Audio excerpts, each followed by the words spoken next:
I am Sean Roberts. I'm the director here and owner of World Under Wonder. Thank you very much to the Claremont Opera House for hosting us during this show. I wrote this play in order to try to get a version of Dracula on stage that was as true to the book as I could possibly make it. A lot of the show that you're going to be seeing tonight is narration-based because the book itself is written from the point of view of journal entries going back and forth between the characters inside the story. There's a section called the bloodbath seats. You will be sprayed with blood. That is the reason why you were offered ponchos. If you haven't received ponchos yet and you're concerned about the blood, I recommend going and getting them out in the concession area now, or putting them on to be prepared for the blood. Inside the show, actors will be mingling through the different aisles, and so I would ask that you wait until intermission before you get up to go to the bathroom or to go out to concessions or anything like that. Our show is made up pretty much of mostly older youth and adults for this show. If I had to give it a rating, I would probably say PG-13 because of blood effects and whatnot. World Under Wonder is part of the New Hampshire Theater Awards, which is pretty great. We get to be adjudicated by different people throughout New Hampshire who are part of other theater organizations, and gives us the opportunity to throw ourselves in and be acknowledged inside the community of New Hampshire theatrically, which is pretty wonderful. If you have any phones on you or anything that makes noise or lights, please turn them off now so then they don't distract the actors or the other audience members because of how intimate of a show this is especially. If you want to record anything inside the show, you can, as long as it doesn't make any sound or lights. Because I own rights to this version of the play, it is mine, I don't care. So if you wish to record anything, you can. Now, there will be a 15-minute intermission about halfway through the show, and this should run until about 10 o'clock. So without any further ado, Dracula.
These are the burnt remains of the journal entries and documentation of my own death.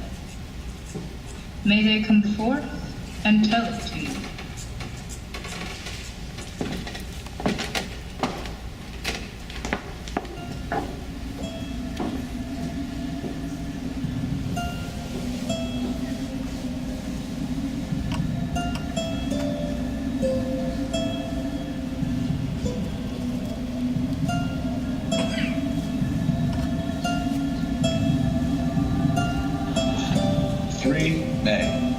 Bristol. Left Munich at 8:35 p.m. Should have arrived at 6:46, but the train was an hour late. Budapest seems a wonderful place. I read that every known superstition in the world is gathered into the horseshoe of the Carpathians, as if it were the center of some sort of imaginative world. If so, my stay may be very interesting. Last night, I received a letter from my soon-to-be host. My friend, welcome to the Carpathians. I am anxiously expecting you. Sleep well tonight. At 3 tomorrow, the diligence will start for Bukovina. A place on it is kept for you. At the Borgo Pass, my carriage will await you and will bring you to me. I trust that your journey from London has been a happy one, and that you will enjoy your stay in my beautiful land. Your friend, Dracula. Upon my departure to the Countess's castle, an old lady came to me. Must you go, O heir? Must you go? Do you know what day it is? Do you know what day it is? It's the eve of St. George's Day. Tonight, when the clock strikes midnight, all evil things have full sway. Do you know where you are going? What you are going to?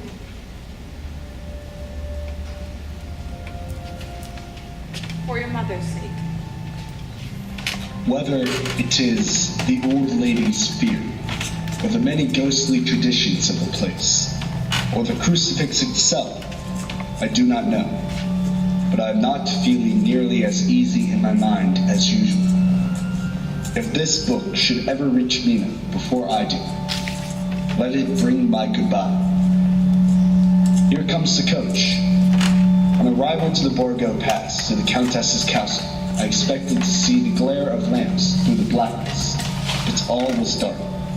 The coachman drew back with a sigh of gladness, which seemed to mock my own disappointment. An hour less than the time. There's no carriage here. The heir is not expected after all. He'll come on to Wachovia and return tomorrow, or the next day, better the next day.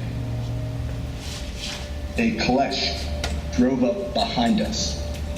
It was driven by a tall man. I could only see the gleam of a pair of very bright eyes, which seemed to red in the lamplight, as he turned to us. You're early tonight, my friend. Yeah, I was in a hurry. Ah, and I suppose that is why you want him to go to Bukovina. I know too much. My horses are swift. You cannot deceive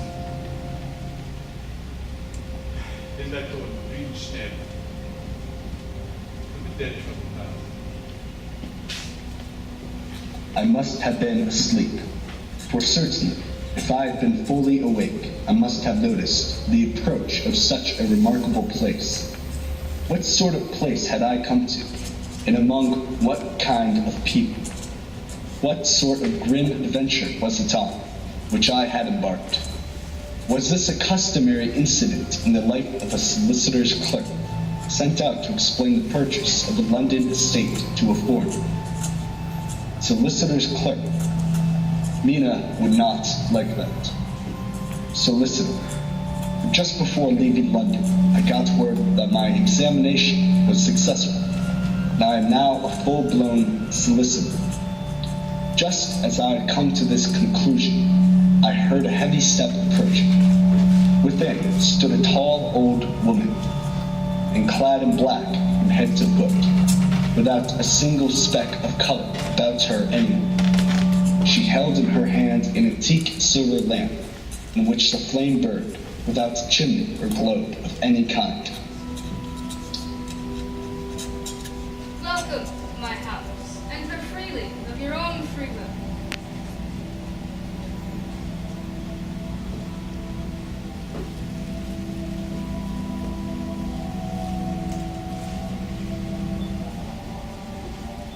Welcome to my home. Enter freely, go safely, and leave some of the happiness you bring. Countess Dracula. I am Dracula, and I bid you welcome, Mr. Harper, to my home. I am glad you found your way here, for I'm sure there is much that will interest you. These companions have been good friends to me, and over the years have given me many hours of pleasure ever since I first had the idea of going to London. Through them I have come to know your great lady, and to know her as to love her.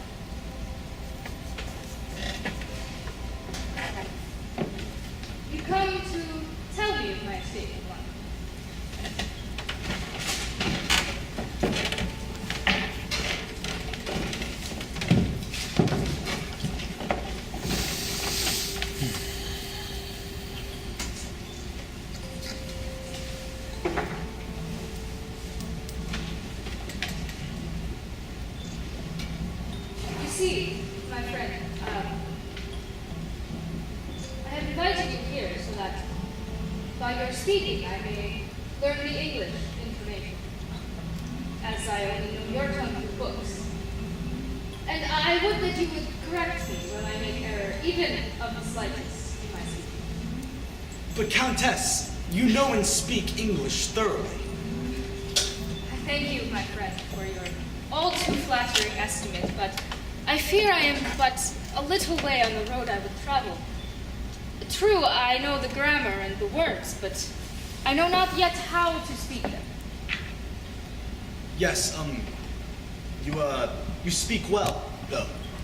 Not so, for I know that if I did move and speak in your London, there are none there who would not know me for a stranger. That is not good enough. Here, I am noble. I am a boyar. The common people know me, and I am master. But a stranger in a strange land, he is known. Men know him not, and to know not is to care not for. I have been so long master that I would be master still, or that none other should be master of me. I am content if I am like the rest, so that no man will stop if he see me in the street, or pause in his speaking when he hears my words. Now, come, tell me of London and of the house you have procured. I spoke to her of many things. We spoke much of England. She clearly had studied beforehand all she could get on the subject of the neighborhood, for she evidently at the end knew very much more than I did. When I remarked this, she answered, Well, but my friend, is it not needful that I should? For when I go there, my good friend, Harper Jonathan, nay, pardon me, I've fallen to my country's habit of putting your patron first. My friend Jonathan Harper will not be there to correct and aid me. We continued to speak of the property, and as I finished explaining the property to her, she said, I am glad it was old that did. I myself am of an old family, and to live in a new house would kill me. I rejoice also that there is a chapel of old times. We truculentating nobles love not to think that our remains may lie amongst the common dead. I seek not gaiety nor mirth, not the bright voluptuousness of much sunshine, or the sparkling waters which please the young and gay. I am no longer young, and my heart, over weary years of mourning over the dead, is attuned to mirth. Moreover, the walls of my castle are broken. The shadows are many, and the wind blows cold through the broken battlements of the casements. But I love the shade and the shadow would be alone with my thoughts about it. As we sat and I enjoyed my supper, we spoke again of the house and of London, until the sun began to rise in the distance. Why, there is the morning again. How remiss I am to have let you stay up so long. You must make your talk of my dear new country of England less interesting, so that I may not forget how time flies by. 8 May. I began to fear, as I wrote in this book, that I was getting too diffuse. But now, I am glad that I went into detail from the first, for there is something so strange about this place, and all in it, that I cannot but feel uneasy. If there were anyone to talk to, I could bear it, but there is no one. I have only the Countess to speak, and she, I fear I am myself, the only living soul within the place.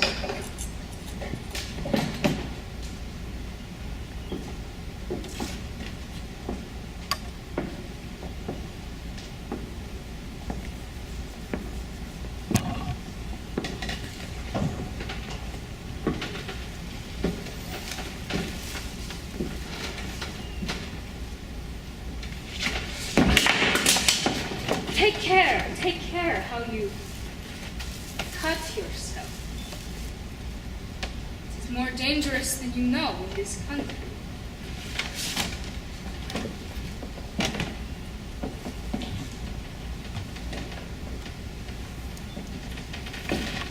these. The wretched things that have done the mischief. They are foul baubles of men's vanity. The Countess spoke to me that night of the country. You see, sir, we Sikhi have a right to be proud, for in our veins runs the blood of many brave races who fought as the lion fights for lordship.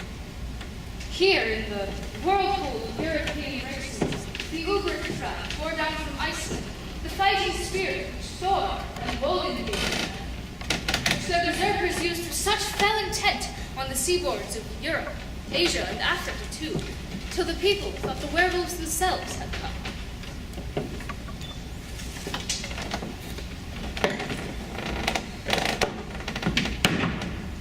Here too, when they came, they found the Huns, whose warlike fury swept the earth in a living flame, till the people held that in their veins ran the blood of those old witches who, expelled from Scythia, mated with the devils in the desert. Fools. Fools! For what devil or what witch was ever so great as Attila, whose blood is in these veins?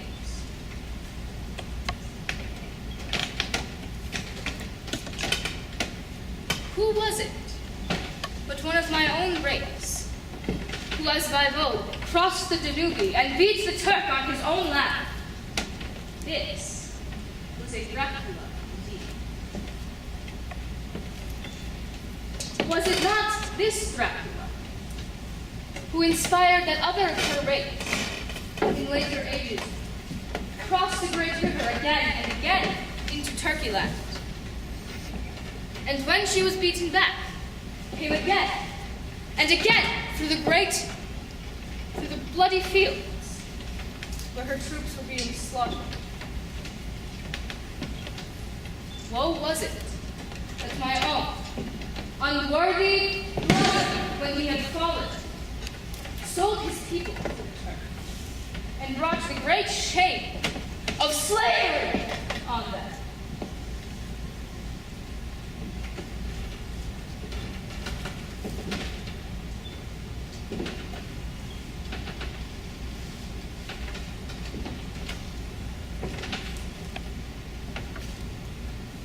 They said she thought only of herself.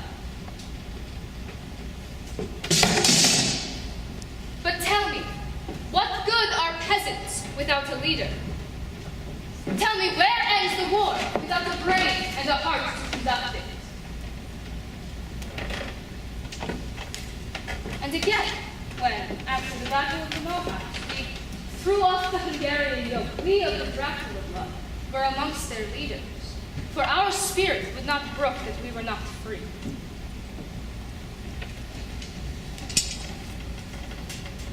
Sir, the Sikhi and the Dracula could boast a record so great that the Habsburgs and the Romanites could never reach.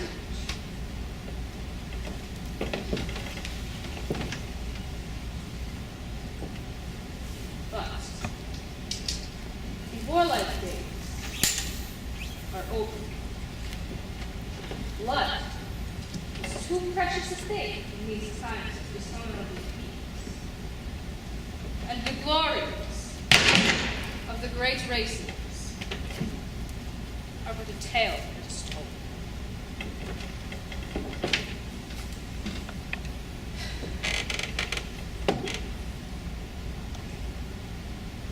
Have you written since your first letter? No, I have not. Well then, my good young friend, write now. Write to those close to you and tell them that you will stay with me until a month from now. Do you wish me to stay so long? I desire it much. Nay, I will take no refusal.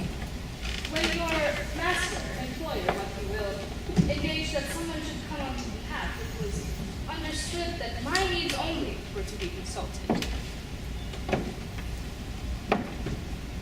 My friend, I would hope You will disclose of nothing but business in your letter.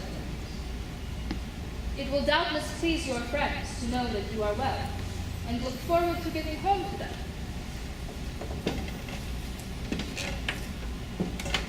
You will, I hope, excuse me that I have to leave so soon, but I have much work to do in private this evening.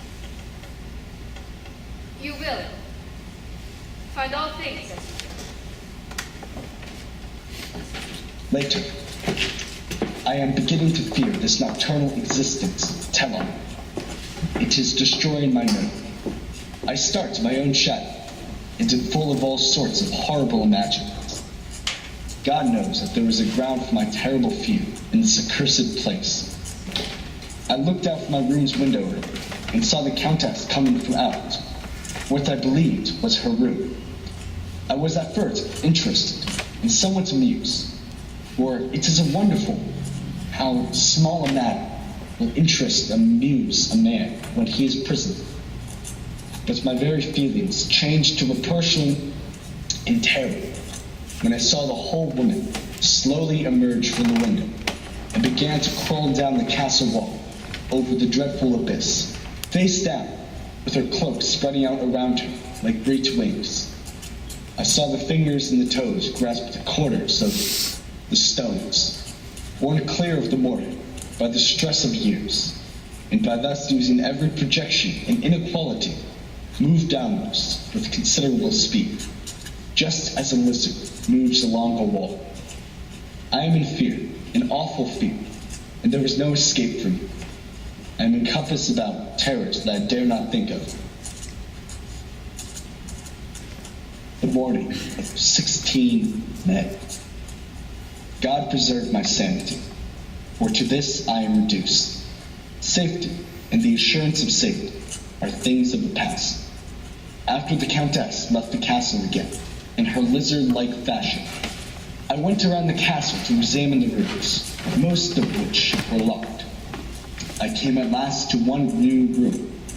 The furniture of the room had more of an air of comfort than any I had seen.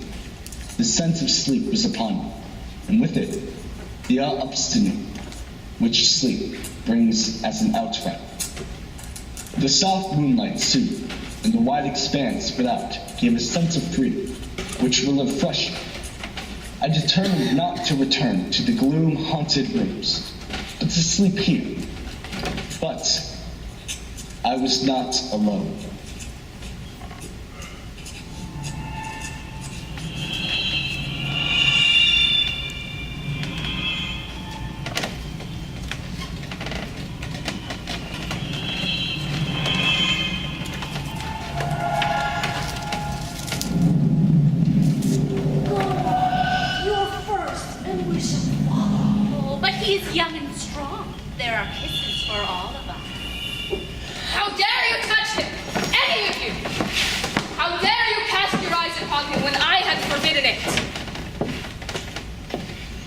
This man belongs to me. Beware how you meddle with him, or you'll have to deal with me. You yourself never loved. You never loved. Yes. I too.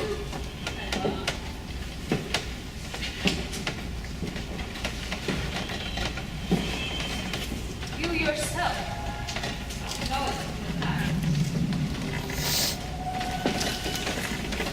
Now go. I must wake him. There is work to be done. I need to have nothing to eat.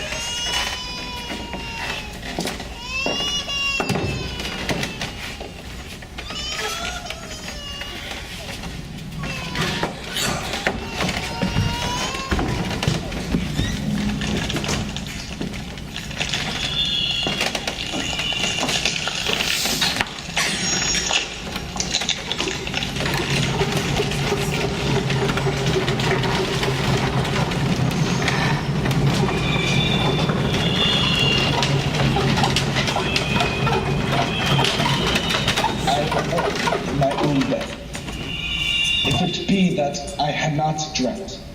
The Countess must have carried me here. I tried to satisfy myself on the subject, but could not arrive at any unquestionable result. As I looked around this room, although it had been to me so full of fear, it is now a sort of sanctuary, for nothing can be more dreadful than those awful women who are, waiting to suck my blood. 19 men. I am surely in the toils. Last night, the Countess asked me, in the softest of tones, to write 3 letters. One saying that my work here was nearly done, and that I should start for home in a few days. Another, that I was starting on the next morning from the time of the letter. And the third, that I had left the castle and arrived at Bristol. To refuse would be to excite her suspicion and to arouse her anger. She knows that I know too much, that I must not live, lest I be dangerous to her. What dates do you want in the letters? The first should be June 12th. The second, June 19th. And the third, June 29th. I now know the span of my life. God help me. 28 men. There is a chance of escape, or at any rate, of being able to send word home. A band of Sagan have come to the castle, and are encamped in the courtyard. I shall write some letters home, and shall try to get them to have them posted. I have written the letters. Mina's is in all shorthand. To her I have explained my situation, but without the horrors which I may only surmount. It would shock and frighten her to death, were I to expose my heart to her. I threw them through the bars of my window with a gold piece, and made what signs I could to have them posted. The man who took them pressed them to his heart and back, and then put them in his cap.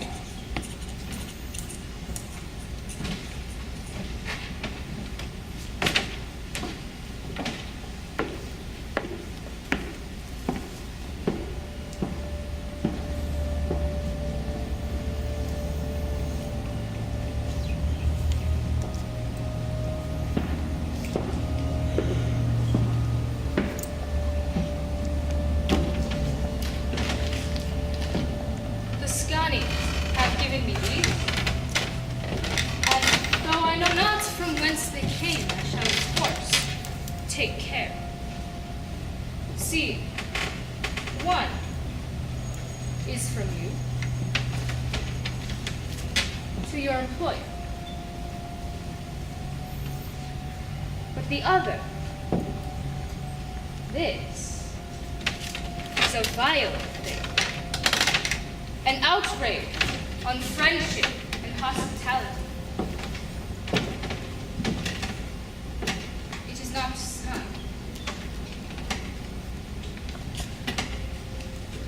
Well then,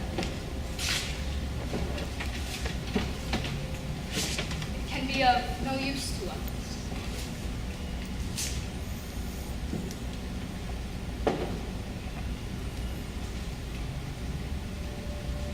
The letter to your employer I shall, of course, send on, since it is from you. Your letters are sacred to me. Your pardon, my friend, that unknowingly I did break the seal. Will you not cover it again?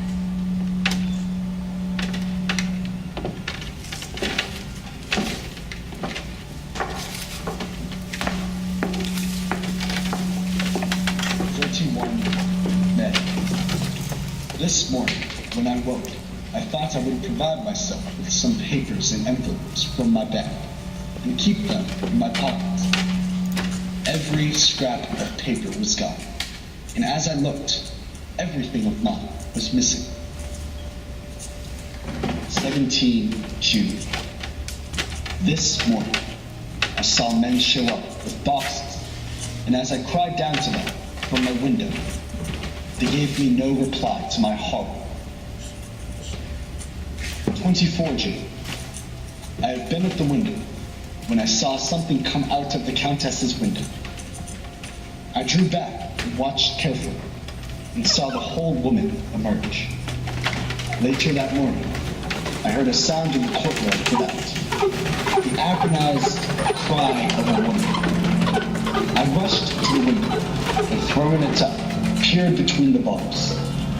There, indeed, was a woman who shouted in a voice laden with menace. Monster! Give me my child!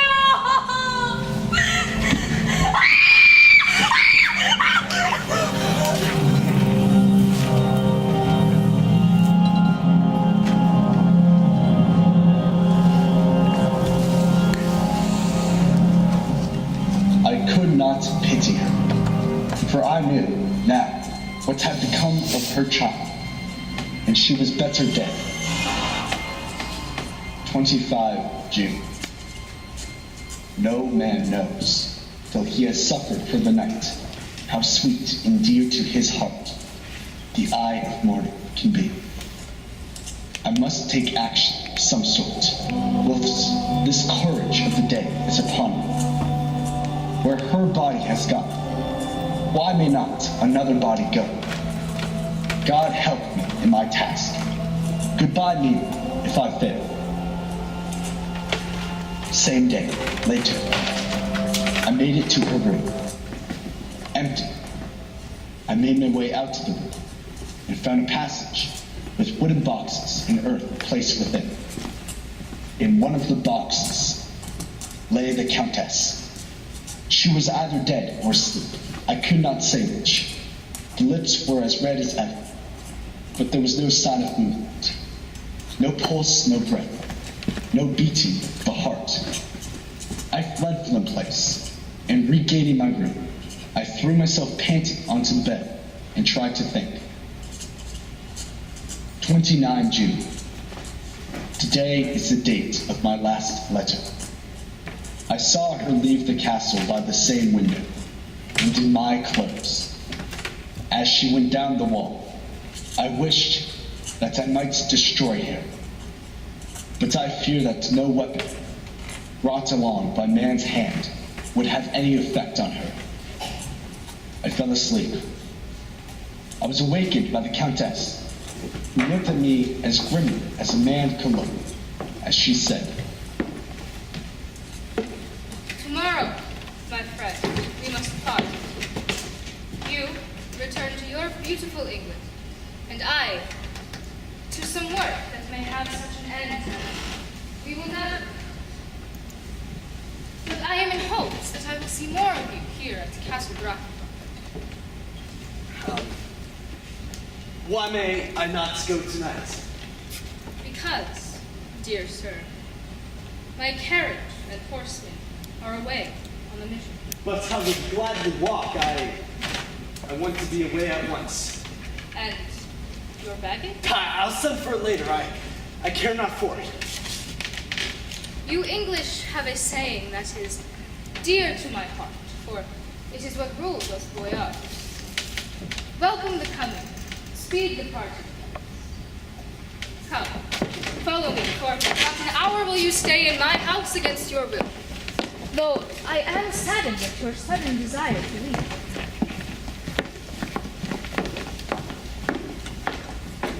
As the door began to open, the red jaws with champing teeth, I knew then to struggle at the moment against the Countess was useless. With such allies as these at her command, I could do nothing. Close the door. I'll leave tomorrow. Back to your own place. Your time is not yet come. Tonight is mine. Tomorrow night will be yours. As I write, there is a passage below, a sound of many tramping feet, and the crash of weights being set down heavily. Doubtless the boxes, with their freight of earth. There was a sound of hammering. It is the box being nailed down. In the courtyard, and down the rocky way, the roll of heavy wheels, the crack of whips, and the course of the Saguenay as they pass into the distance. I am alone in the castle with those horrible women. Faugh! Mina is a woman, and there is naught in common. They are the devils of the pit. I shall not remain alone with them. I shall try to scale the castle wall farther than I had yet attempted. I shall take some of the gold with me, lest I want it later. I may find a way from this dreadful place, and then again for home. Away to the quickest and nearest train. Away from this cursed spot, and from this cursed land, where the devil and his children still walk with earthly feet. At least God's mercy is better than that of those monsters, and the precipice is steep and high. At its foot a man may sleep, as a man. Goodbye all. Mina.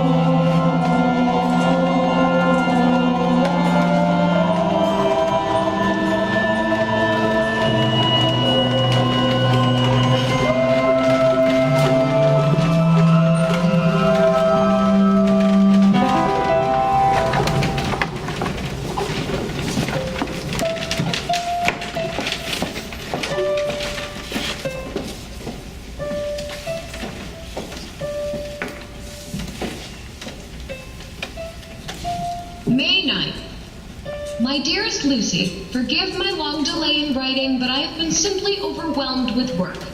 The life of an assistant schoolmistress is sometimes trying. I am longing to be with you and by the sea where we can talk together freely. I have been working very hard lately because I want to keep up with Jonathan's studies. When we are married, I shall be able to be useful to Jonathan, and if I can stenograph well enough, I can take down what he wants to say in this way and write it out for him on the typewriter, at which I am also practicing very hard. I have just had a few hurried lines from Jonathan from Transylvania. He is well and will be returning in about a week. I am longing to hear all his news. It must be nice to see strange countries. Goodbye, your loving Mina. Tell me all the news when you write. You have not told me anything for a long time. I hear rumors, and especially of a professional-looking woman. 24th of May. My dearest Mina, thanks, and thanks, and thanks again for your sweet letter. It was so nice to be able to tell you and to have your sympathy. My dear, it never rains, but it pours. How true the old proverbs are. Here am I, who shall be 20 in September, and yet I never had a proposal until today. Not a real proposal, and today I have 3. Just fancy, 3 proposals in one day. Isn't it awful? You and I, Mina dear, who are engaged and are going to settle down soon soberly into old women, can despise vanity. Well, I must tell you about the 3, but you must keep it a secret, dear, from everyone except, well, of course, Jonathan. My dear, number 1 came just before lunch. I told you of him, Dr. John Seward, the lunatic asylum man with the strong jaw and the good forehead. He was very cool outwardly, but was nervous all the same. He had evidently been schooling himself as to all sorts of little things, and remembered them. But he almost managed to sit down on his silk hat, which men don't generally do when they are cool. He told me, Lucy, how dear you are to me, though I've known you so little. I would be so happy if you were to be with me and cheer me on. I would be so upset if you did not care for me. I am a brute and will trouble you no longer. Then he broke off and asked if I could love him in time, and when I shook my head, his hands trembled. And then with some hesitation, he asked me if I cared already for anyone else. Mina, I felt a sort of duty to tell him that there was someone else. I only told him that much, and then he stood up, and he looked very strong and very grave as he took both my hands in his, and he said he hoped I would be happy, and that if I ever wanted a friend, I must count him as one of my best. Well, my dear, number 2 came after lunch. She's a nice fellow, an American from Texas. She looks so young and so fresh that it seems almost impossible that she has been to so many places and had such adventures. My dear, I am somewhat previous. Mrs. Quincy P. Morris found me alone. It seems that a woman always does find a girl alone. I must tell you beforehand that Mrs. Morris doesn't always speak slang. That is to say, she never does so to strangers or before them. For she is really well educated and has exquisite manners, but she found out that it amused me to hear her talk American slang. And whenever I was present and there was no one to be shocked, she said such funny things. Mrs. Morris sat down beside me and looked as happy and jolly as she could. But I could see all the same that she was very nervous. She took my hand in hers and said ever so sweetly, Miss Lucy, I know I ain't good enough to regulate the fixings of your little shoes. But if you wait until you find a man, that is, you go join them 7 women with the lamps when you quit. Won't you hitch up alongside me and ride down this long road together, go in double harness?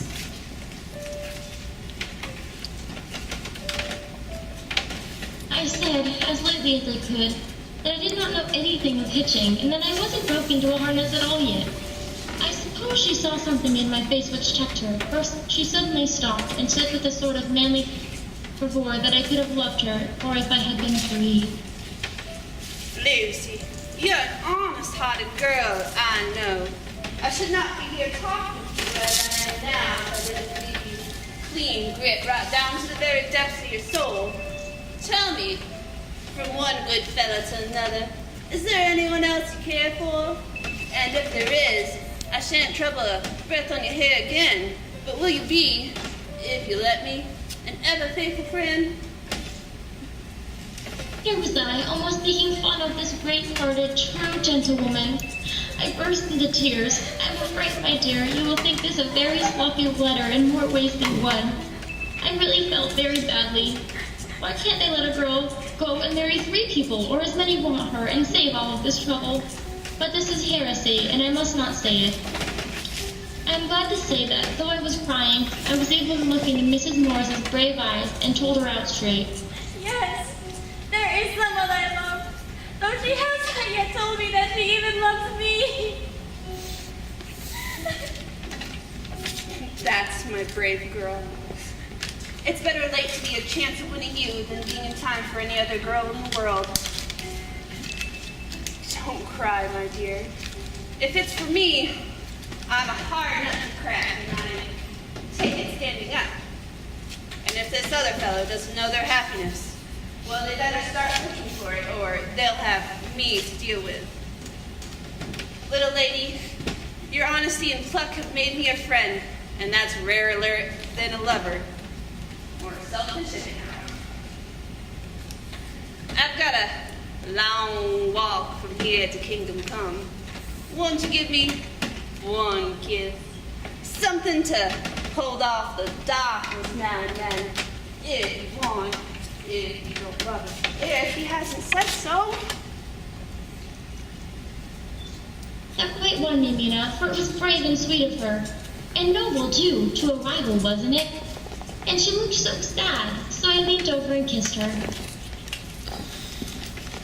Thank you for your sweet honesty. And goodbye. Oh, and about number 3. I needn't tell you of number 3, need I? Besides, it was all so confused. It seemed only a moment from her coming into the room until both her arms were around me and she was kissing me. I am very, very happy. I don't know what I have done to deserve it. Such a wife and such a friend. Goodbye.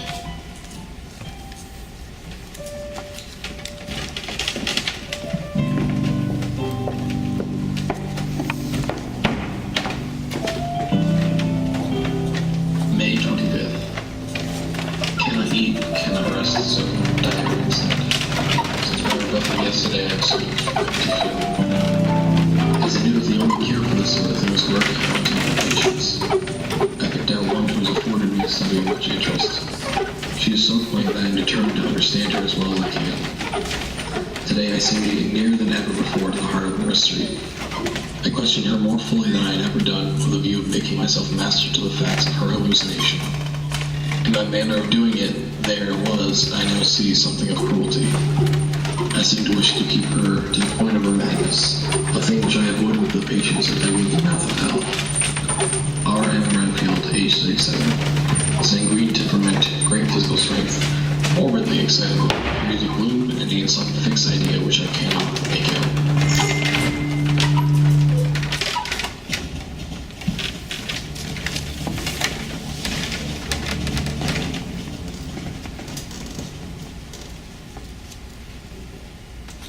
July 24th, Whitby. Lucy met me at the station, looking sweeter and lovelier than ever. We came near the harbor. They have a legend here that says when a ship is lost, bells are heard at sea. I haven't heard from Jonathan for a whole month. I wonder where he is and if he is thinking of me. I wish he were here. June 5th. The case of Renfield grows more interesting the more I get to understand her. She has certain qualities very largely developed: selfishness, secrecy, and purpose. She seems to have some settled scheme of hers own, but what it is I do not know. Her redeeming quality is a love of animals, though indeed she has such curious turns in it that I sometimes imagine she's only abnormally cruel. Her pets are of odd sorts. Just now her hobby is catching flies. When I told her to remove them, she said, May I have 3 days? I shall clear them all day. Of course. I said that would do. I must watch her. June 18th. She has turned her mind now to spiders and has got some very big fellows in a box. She keeps feeding them her flies, and the number of the latter is becoming sensibly diminished, although she has used half her food in attracting more flies from the outside. July 1st. Her spiders are now becoming as great a nuisance as her flies, and today I told her that she must get rid of them. She looked very sad at this, so I said that she must get rid of some of them at all events. She cheerfully acquiesced in this, and I gave her the same time as before for her reduction. She disgusted me much while with her, for when a horned blowfly, loaded with some carrion food, buzzed into the room, she caught it, held it exultantly for a few moments between her finger and thumb, and before I knew what she was going to do, put it in her mouth and ate it. I scolded her for it, but she argued quietly that it was very good and very wholesome, that it was life, strong life, and gave life to her. I must watch how she gets rid of her spiders. She has evidently some deep problem in her mind, for she keeps a little notebook in which she is always jotting down something. Whole pages of it are filled with masses of figures, generally single numbers added up in batches, and then the totals added in batches again, as though she were focusing some count, as the auditors put it. Things remain as they were, except that she is parting with some of her pets. July 19th. We are progressing. When I came in, she ran to me and said she wanted to ask me a great favor, a very, very great favor. As she spoke, she fawned on me like a dog. I asked her what it was, and she said with some sort of rapture in her voice and bearing, A kitten! A nice little sleek, playful kitten that I can play with and teach and feed and feed and feed. Wouldn't you rather a cat than a kitten? Oh, yes. Yes, I would like a cat. Why only ask you for a kitten lest you should refuse me a cat? No one would refuse me a kitten, would they? I shook my head and said that at present I feared it would not be possible, but that I would see about it. Her face fell and I could see a warning of danger in it, for there was a sudden, fierce, sidelong look which meant killing. The woman is an undeveloped, homicidal maniac. I shall test her with her present craving and see how it will work out, then I shall know more. 10 p.m. I visited her again and found her sitting in a crow brooding. When I came in, she threw herself on her knees before me and implored me to let her have a cat, that her salvation depended upon it. I was firm, however, and told her that she could not have it, whereupon she went without a word and sat down, gnawing her fingers, in the corner where I had found her. I shall see her in the morning early. July 20th. Visited Renfield very early before attending with her his rounds. Found her up and hung with two. She was spreading out her sugar, which she had saved in the window. I was manifestly beginning her fly-catching again, and beginning it cheerfully with a good grace. A homicidal maniac is of a peculiar kind. I shall have to invent a new classification for her, and call her a zoophagous, life-eating maniac. What she desires is to absorb as many lives as she can, and has laid herself out to achieve it in a cumulative way. Had I even the secret of one such man, did I hold the key to the fancy of even one lunatic, it might advance my own branch of science. If I could have as strong a cause as my poor mad friend there, a good, unselfish cause to live with her, that would indeed be happiness.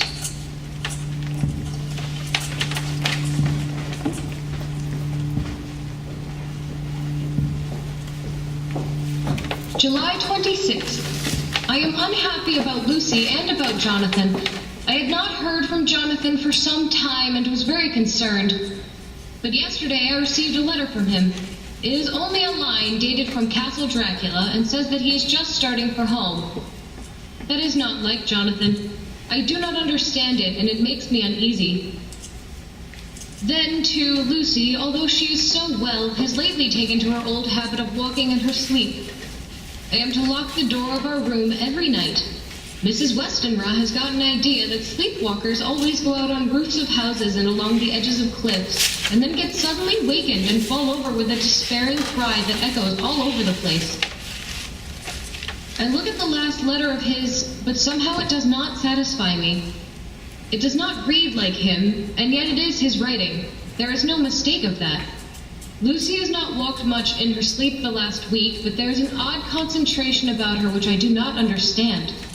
Even in her sleep, she seems to be watching me. She tries the door, and finding it locked, goes about the room searching for the key. August 6th. No news. That night, one of the greatest and suddenest storms on record has just been experienced here. A little after midnight came a strange sound from over the sea, and high overhead the air began to carry a strange, hollow booming. Then, without warning, the tempest broke and the masses of sea fog came drifting inland. A strange schooner swept into harbor. The searchlight followed her, and a shudder ran through all who saw her, for lashed to the helm was a corpse, with drooping head, which swung horribly to and fro at each motion of the ship. No other form could be seen on deck at all. Strangest of all, the very instant the shore was touched, an immense dog sprang up on deck from below, as if shot up by the concussion, and running forward, jumped from the bow onto the sand. By the courtesy of the chief boatman, I was, as your correspondent, permitted to climb on deck, and was one of a small group who saw the dead seaman whilst actually lashed to the wheel. Between the inner hand and the wood was a crucifix, the set of beads on which it was fastened being round both wrist and wheel, and all kept fast by the binding cords. The ship is almost entirely in ballast of silver sand, with only a small amount of cargo, a number of great wooden boxes filled with mold. I was allowed to read the log of the Demeter. Written, July 18th. Things so strange happening that I shall keep an accurate note. Henceforth, till we land. On July 6th, we finished taking cargo. Silver sand in boxes of earth. At noon, set sail. East wind, fresh. Crew 5 hands. 2 mates, cook, and myself, captain. On July 14th, was somewhat anxious about the crew. Men, all steady fellows, who sailed with me before. Mate could not make out what was wrong. They told him there was something, but all was quiet. On July 16th, Mate reported in the morning that one of the crew, Petrovsky, was missing. On the 17th July, yesterday, one of the men, Olgarian, came to my cabin in an awe-struck way, confided to me that he thought there was a strange man aboard the ship. He said that his watch he had been sheltering behind the deck house, as there was a rainstorm, when he saw a tall, thin creature who was not like any of the crew come to the companionway and go along the deck forward and disappear. July 24th. There seems some doom over this ship, already a hand short, and entering the Bay of Biscay, with wild weather ahead, and yet last night another man lost, disappeared. July 29th. Another tragedy. Had a single watch tonight, as crew too tired to double, when morning watch came on deck, could find no one except steersman. July 30th. Last night with Joyce. We are nearing England. Weather's fine. All sails set. Retired, worn out. Slept soundly, awakened by mate telling me. Both men, a watch, and steersman missing. Only self and mate and 2 hands left to work the ship. 2nd August, midnight. On deck, ran against mate. Tells me he heard a cry, but no single man of watch. When we're gone. Lord help us. 3rd August, at midnight, I went to relieve the man at the wheel. and when I got to it, found no one there. It is here. I know it now. On the watch last night I saw it. Like a woman, tall, thin, and ghastly pale. It was on the bows and looking out. So I crept behind it and gave it my knife. But it went right through. Empty as the air. But it is here, and I'll find it. It's in the hold somewhere. Perhaps in one of those boxes. Unscrew them one by one until I find it. You man the helm. He went below, and before long I heard a sudden, startled scream. It made my blood run cold, and up on the deck he came, as if shot from a gun. A raging madman, with his eyes rolling and his face convulsing. Save me, Captain! Save me! You better come too before it's too late. She is here. I know the secret now. The sea will save me. It's the only thing that's left.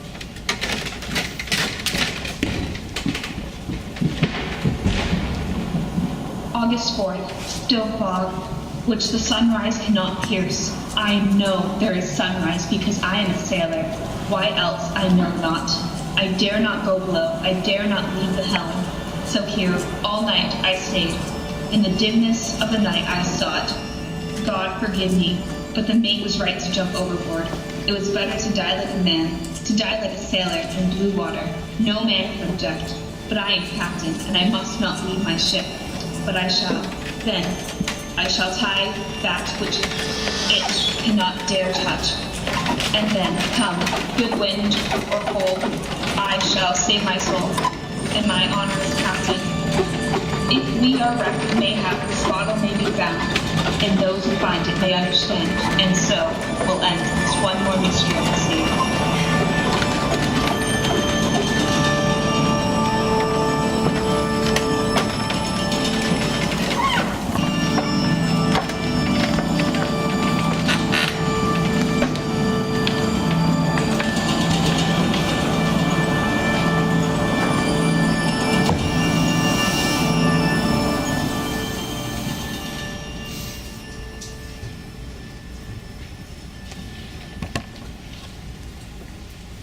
August 11th.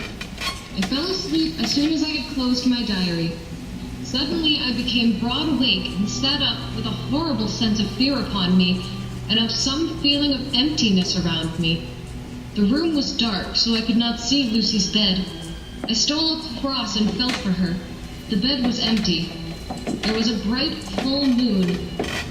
The silver light struck a half-reclining figure, snowy white. Something long and black bending over the half-reclining white figure. I called out for Lucy in fright, and something raised a head, and from where I was I could see a white face and red, gleaming eyes. Lucy did not answer. When I came in view again, she was quite alone, and there was not a sign of any living thing about. As I came close, she put up her hand in her sleep and pulled the collar of her nightdress close around her, as though she felt the cold. I wished to get her home at once. I was sorry to notice that my clumsiness with the safety pin hurt her. Indeed, it might have been serious, for the skin of her throat was pierced. I must have pinched up a piece of loose skin and have transfixed it, for there are two little red points like pinpricks, and on the band of her nightdress was a drop of blood. August 15th. Rose later than usual. Lucy was languid and tired and slept on after we had been called. We had a happy surprise at breakfast. Artemis wants the marriage to come off soon.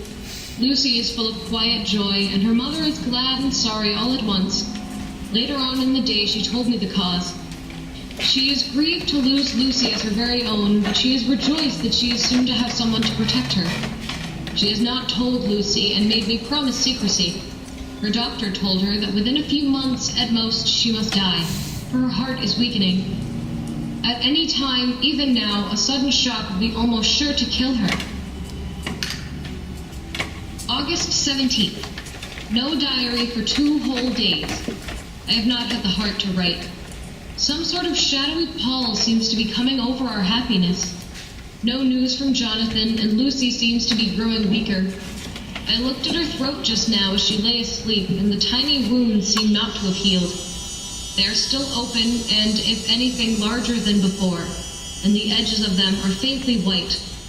They are like little white dots with red centers. Unless they heal within a day or two, I shall insist on the doctor seeing about them. I asked her,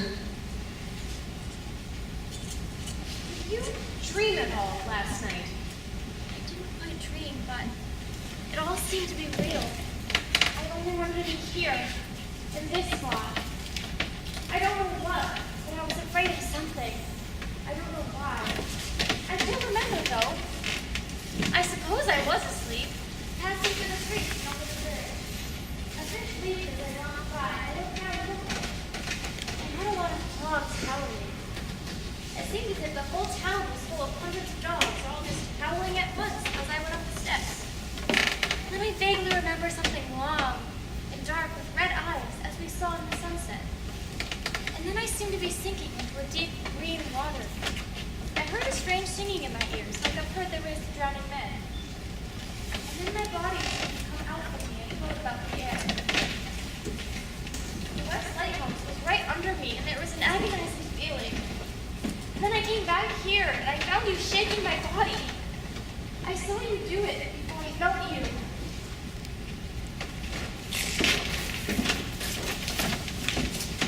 August 19th. Joy, joy, joy, although not all joy. At last, news of Jonathan. The dear fellow has been ill, and that is why he did not write. I am not afraid to think it or to say it now that I know. I am to leave in the morning and go over to Jonathan, and to help nurse him if necessary, and to bring him home. It would not be a bad thing if we were to be married out there. I have cried over the good sister's letter till I can feel it wet against my bosom where it lies. It is of Jonathan, and must be near my heart, for he is in my heart.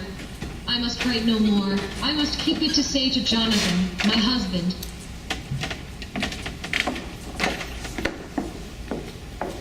August 19th. Strange and sudden change in Renfield last night. About 8 o'clock, she began to get excited and sniff about as a dog does when setting. The attendant was struck by her manner and, knowing my interest in her, encouraged her to talk. She is usually quite respectful of the attendant and at times servile, but tonight the man tells me she was quite haughty and not condescending to talk with him at all. All she would say was, I don't want to talk to you. You don't count now. The master's "We must look out for squalls, for a strong woman with homicidal and religious mania at once might be dangerous." All at once that shifty look came into her eyes, which we always see when a madman has seized an idea, and with it the shifty movement of the head and back which asylum attendants have come to know so well. She became quite quiet and then sat on the edge of her bed resignedly and looked into space with lackluster eyes. What about your pet? father-in-law. I don't care anything about it. You don't mean to tell me you don't care about the fight. Bride maidens rejoice the eyes that wait for coming of the bride. When the bride draws nigh, then the eyes shine not that have filled.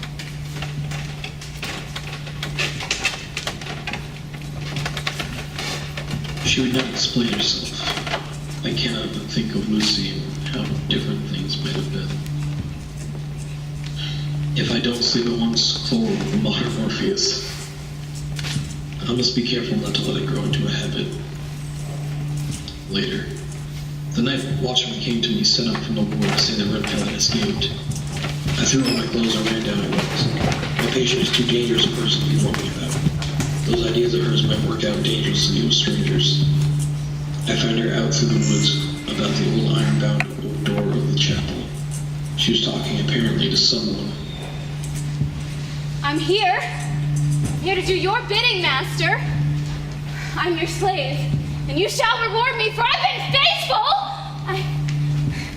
Now that you're near, I await your command. You will not pass me by, will you, dear lady, in your distribution of good things? When we closed in on her, she fought like a tiger. She was immensely strong, but she was more like a wild beast than a woman.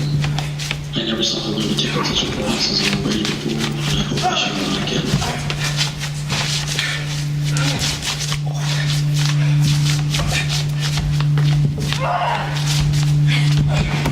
I shall be patient, Master! It's coming! It's coming!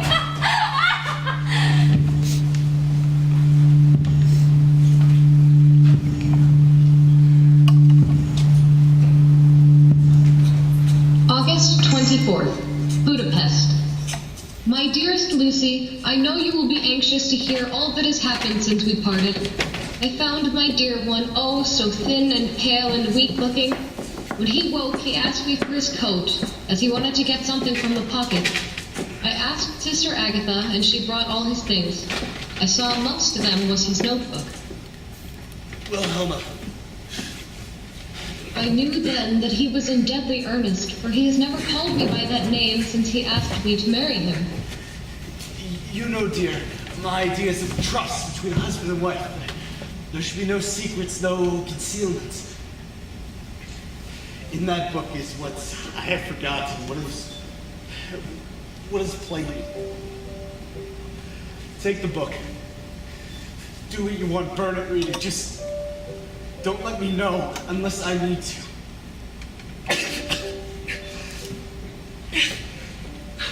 He fell back exhausted, and I put the book under his pillow and kissed him. I have planned our wedding to be this afternoon. We are to be married in an hour, or as soon after as Jonathan wakes. I will keep it so. It will be an outward and visible sign for us all our lives that we trusted each other.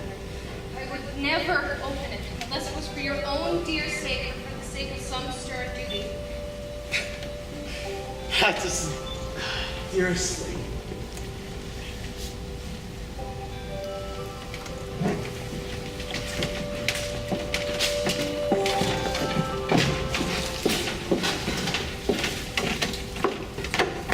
August 24th. The patient has once more escaped. We found her in the same place, pressing against the old chapel door. When she saw me, she became furious, and had not the attendants seized her on she would have tried to kill me.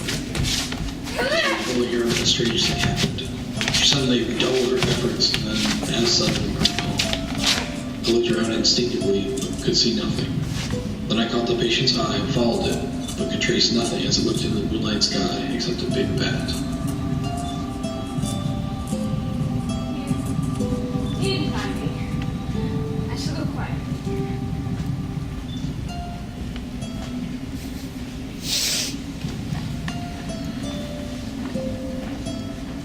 Mina, 24th of August.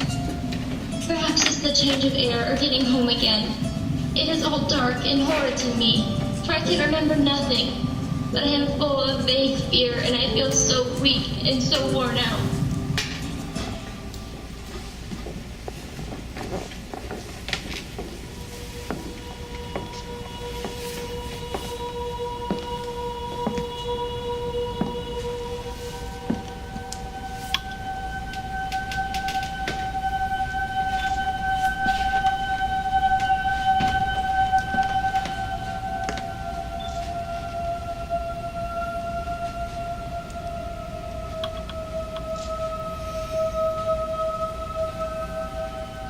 More bad dreams. I wish I could remember them.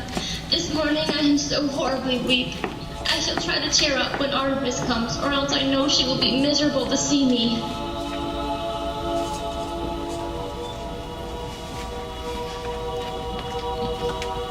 Alamo, 31st of August. My dear Jack, I want you to do me a favor. Lucy is ill. That she has no special disease, but she looks awful and is getting worse every day.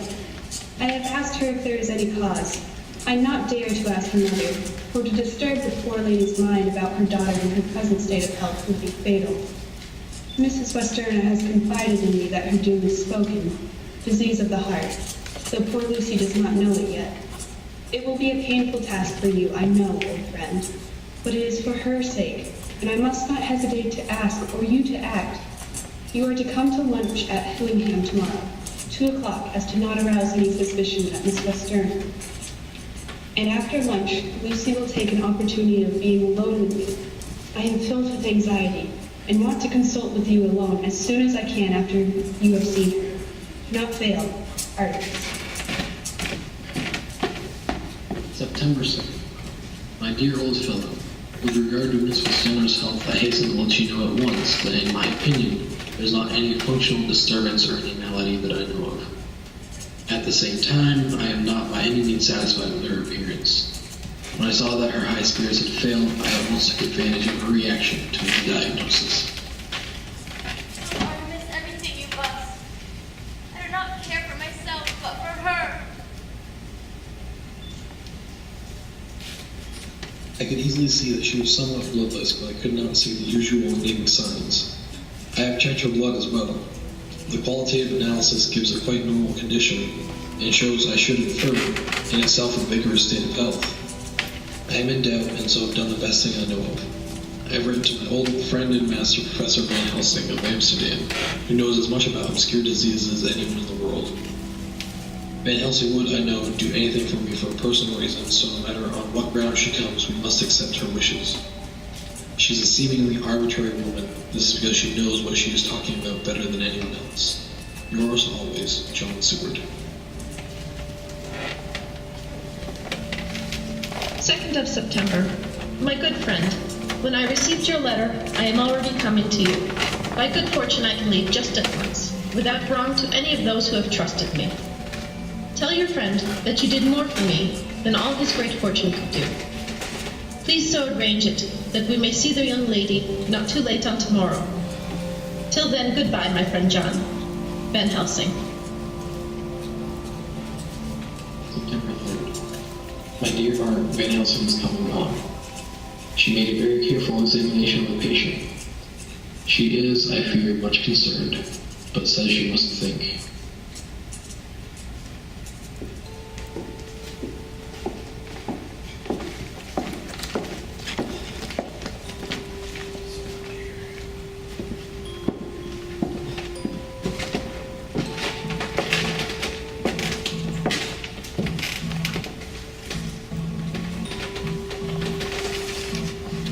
Tell your friend what you think. Tell her what I think. Yes. I'm not jest. This is no jest. But life and death, perhaps more. It has been my such great pleasure, since you are so much to me. So we will send them away to the garden to smoke a cigarette, while we and I have a little talk to ourselves. I have made careful examination, but there is no functional cause. And yet there is a cause. There is a cause for everything. I must go back home and think. She charms me, and for her, if not for you or disease, I come. September 4th. Zufei's patient still keeps up our interest in her. She had only one outburst, and that was yesterday. Just before the stroke of noon, she began to grow restless.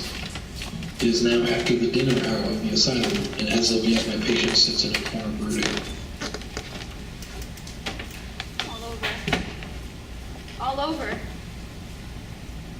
No hope for me now unless I do it myself.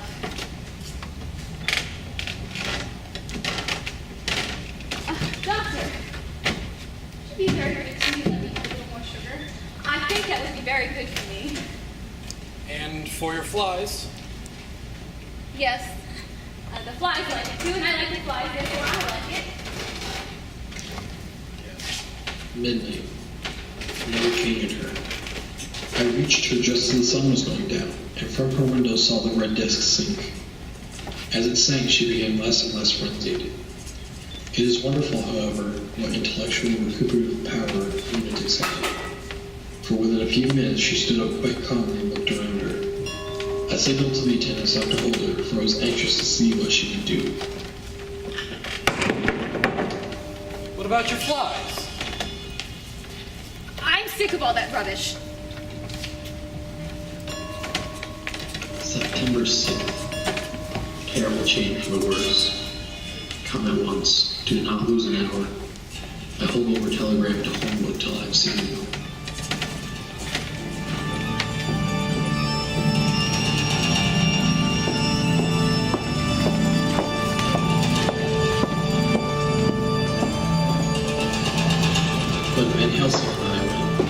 See, Lucy,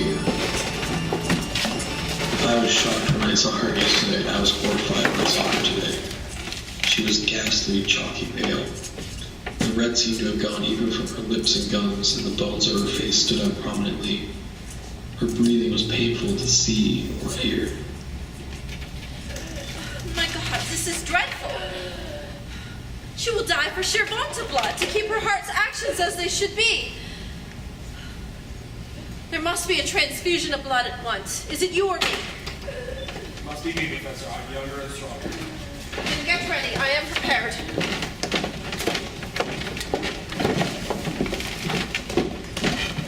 Jack, I was so anxious. I read between the lines of your letter. I've been in an agony. The tide was better, so I ran down here to see for myself. It's not that Lady Dr. Van Helsing. I am so thankful to you. You are the lover of our dear young miss. Yes. She is bad. Very, very bad. No, don't go like that. You are here to help. You can do more than any that live, and your courage is your best help. What can I do? Tell me and I shall do it. My life is hers and I would give the last drop of blood if I wanted for her. I do not ask so much as that, not the last. Well, what shall I do?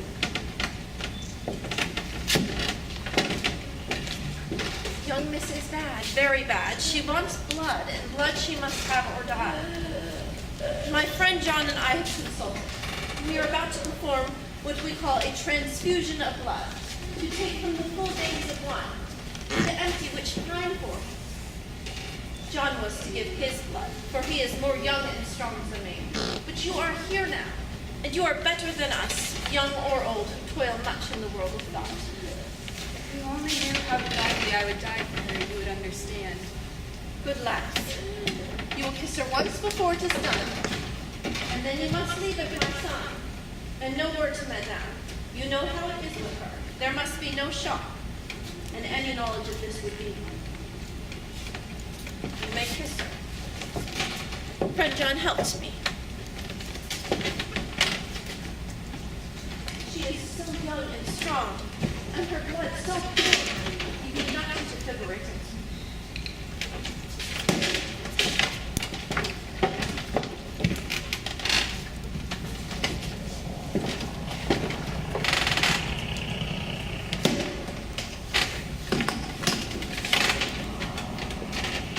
I may take it that you are anxious of the result. I may take it maybe that it always is often a successful one. You have saved her life this time. When she is well, I will tell her all that you have done for her. She will love you none the less. Goodbye.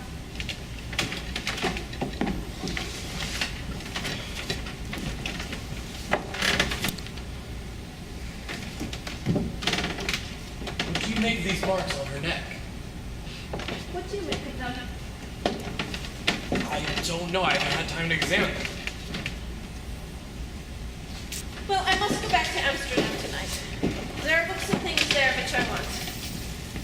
You must stay here tonight. Do not let your sight pass from her. Shall I have a nurse? You and I are the best nurses. Keep careful watch. See that she is well fed, and that nothing disturbs her. You must not sleep. Later we can sleep, you and I.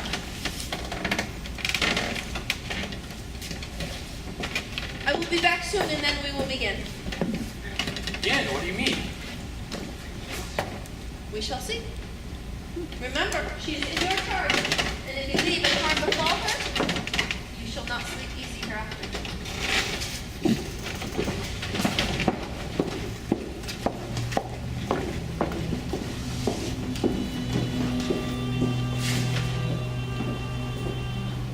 All night long I watched by her. In the early morning her maid came and I left her in her care and took myself back home, for I was anxious about many things. She looked sharply in my face and said,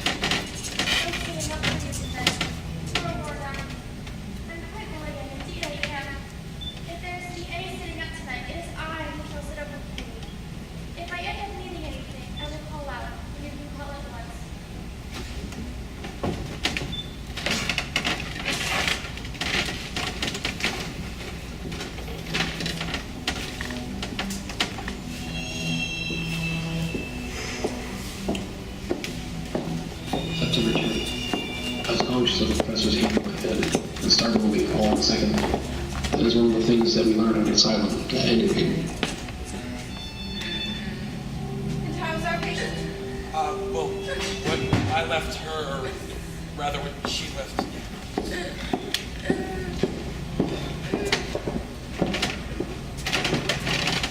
There on the bed, singing and screaming like a mouse, more horribly white and wine-looking than ever. The gums seemed to have shrunken back from the teeth, as we sometimes see in a corpse after a prolonged illness. That's in Heimel. Bring the brandy.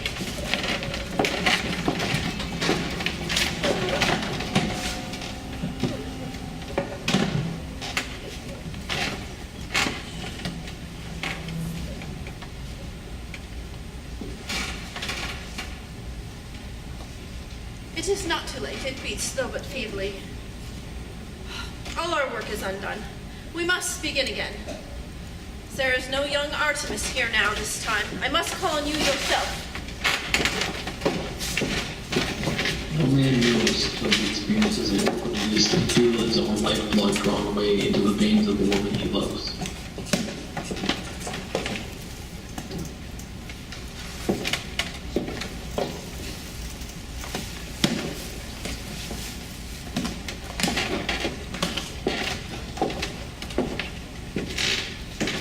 If our young lover should turn up unexpected, no word to her. It would at once frighten her and unjealous her too. There must be none.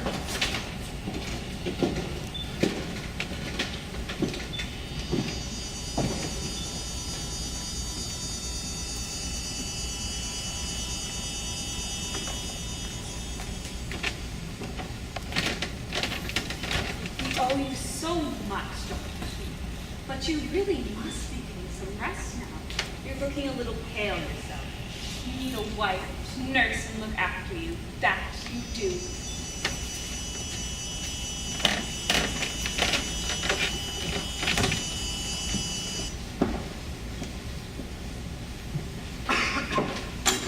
You must go home and rest. Eat much and drink enough. I will stay up a little, Miss Arcel. Myself.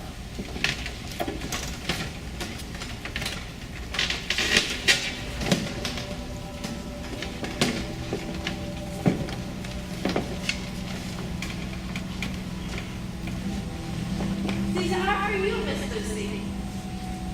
Oh. Professor, I'm afraid you're only paying a common joke on me. Why, these flowers are only garlic. Don't try to with me. I never jest. There's great purpose in what I do, and I warn you not to force me.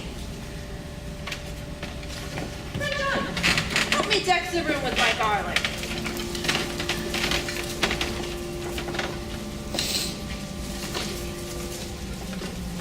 I would say you're crafting a spell to keep some evil spirit out. Perhaps I am.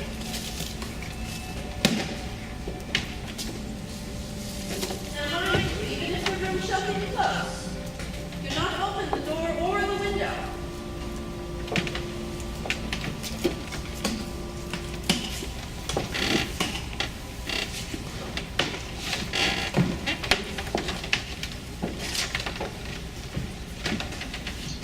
September. How good they all are to me. I quite love that dear Dr. Van Helsing. I wonder why she was so anxious about these flowers. I do not dread being alone tonight, and I can go to sleep without any fear. I feel sleep coming already. Good night, everybody.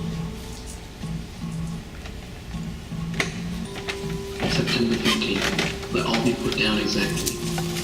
Van Helsing and I arrived at Hillingham at 8 o'clock. When we entered, we met Miss Westendra coming out of the morning. She is always an early riser.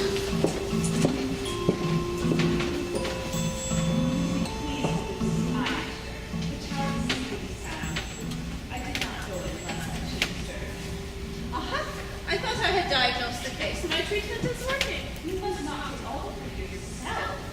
Lucy's saving this morning is due in part to me. How do you mean, ma'am? Well, worry, dear child, do not. Sounds so sound that my coming to nothing. But there was this awful,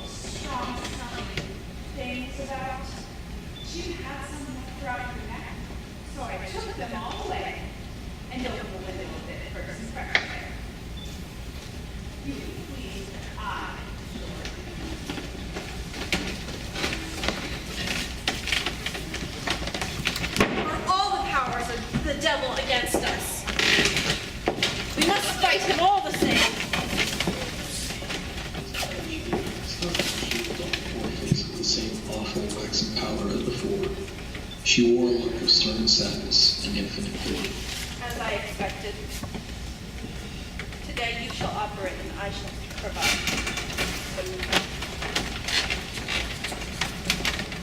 What does it all mean?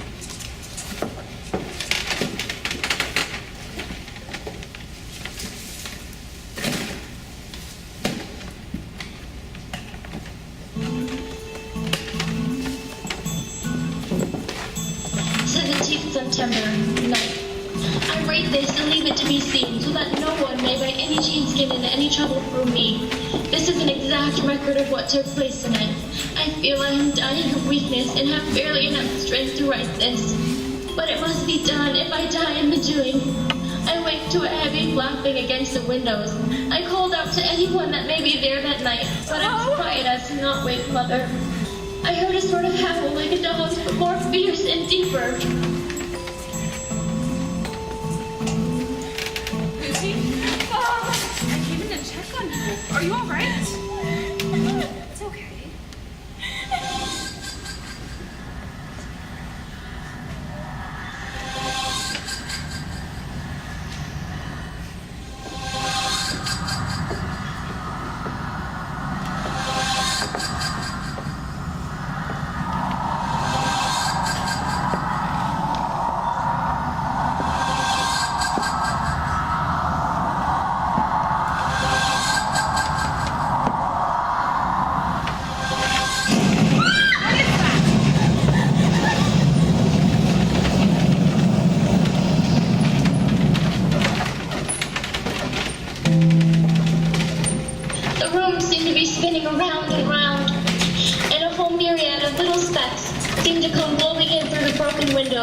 And they wheeled and circled around like a pillar of dust that travelers describe when there's a sad mood in the desert.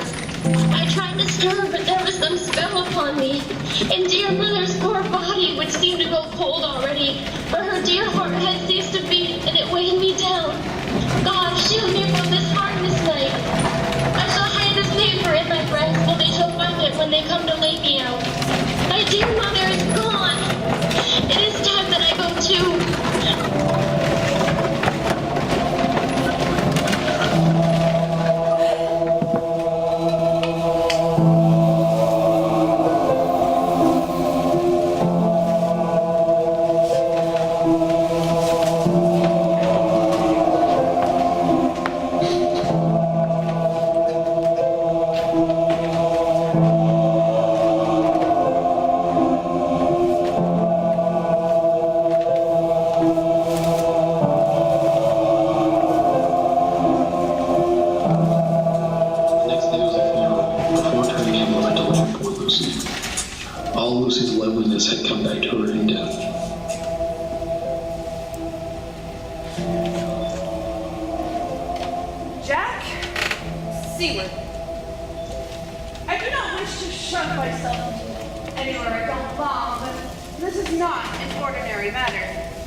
That's so. And how long has she been like this? 10 days. 10 days! Jack Seward, that poor creature has put into her veins within that time the blood of 4 strong people. Man alive! Her whole body couldn't hold it. What took it out? Don't know. But we must sit by her till the end. Count me in. You and the Dutch woman will tell me what to do, and I'll do it.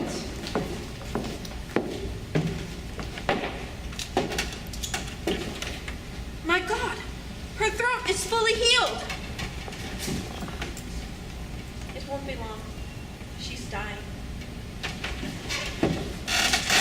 go and get young Artemis. We have promised her, and she trusts us. She'll want to see the last.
And that is our 15-minute intermission.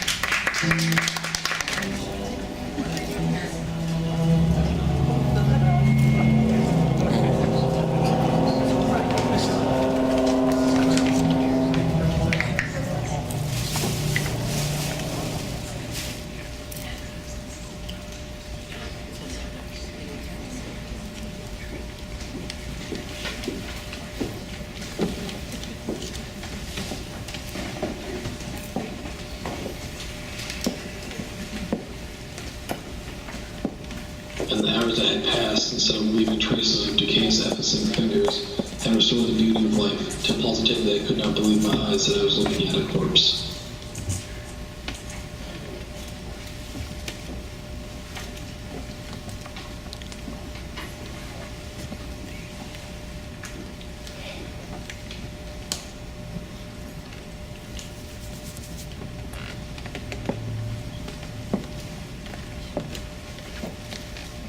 I'd like you to bring me before night. A set of postmortem knives. Must we do an autopsy? Yes and no. I want to operate, but not in the way you think. I wish to cut off her head and take out her heart. Why? Oh, you a surgeon, and so shocked.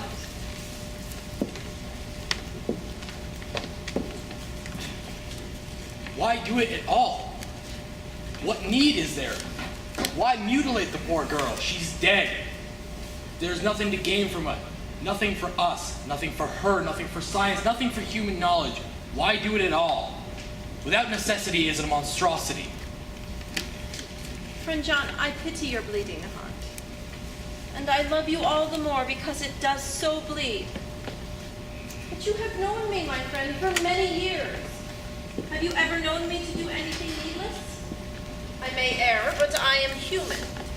And I believe in all I do. And did you not see her? Close her eyes grateful when I swore to her?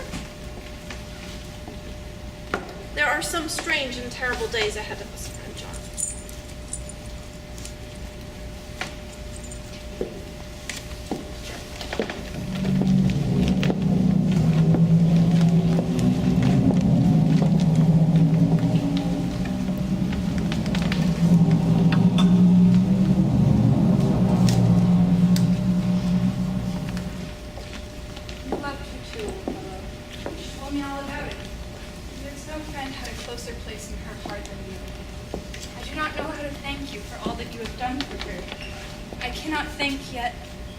Oh, Jack, what shall I do? The whole of life seems once, and there's nothing left in the wide world for me to live for. Come, look at her. Is she really dead, Jack?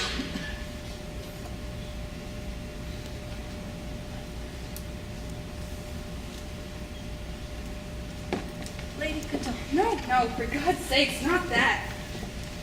Forgive me, I did not mean to speak offensively. It is only that my loss is so recent. I am sorry. I spoke because I was in doubt, and I could not call you Mrs. after I've grown to love you as Artemis. Call me what you will. I hope that I shall always hold the title of a friend. And let me say that I am at a loss for words to thank you for your goodness to my poor dear.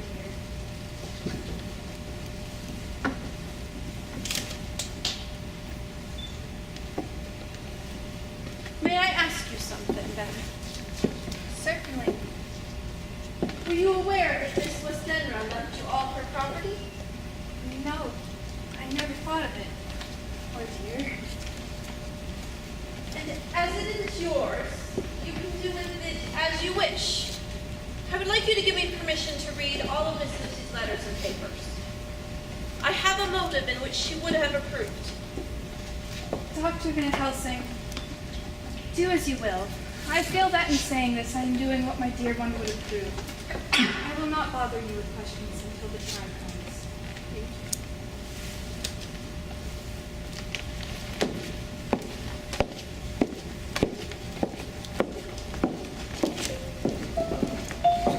you. September 22nd. We came back into town quietly. Jonathan was holding me by the arm, the way he used to in the old days before I went to school. I felt it very improper, for you can't go on for some years teaching etiquette and decorum to other girls without the pedantry of it biting into yourself a bit. But it was Jonathan, and he was my husband, and we didn't know anybody who saw us, and we didn't care if they did, so on we walked.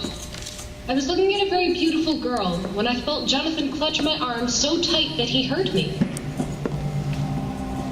My God! What is it that disturbs you? Do you see who it is? No, dear, I do not know them. Who is it? He was very pale, and his eyes seemed bulging out as half in terror and half in amazement. He gazed at a thin woman who was also observing the pretty girl. She was looking at her so hard that she did not see either of us, and so I had a good view of her. Her face was not a good face.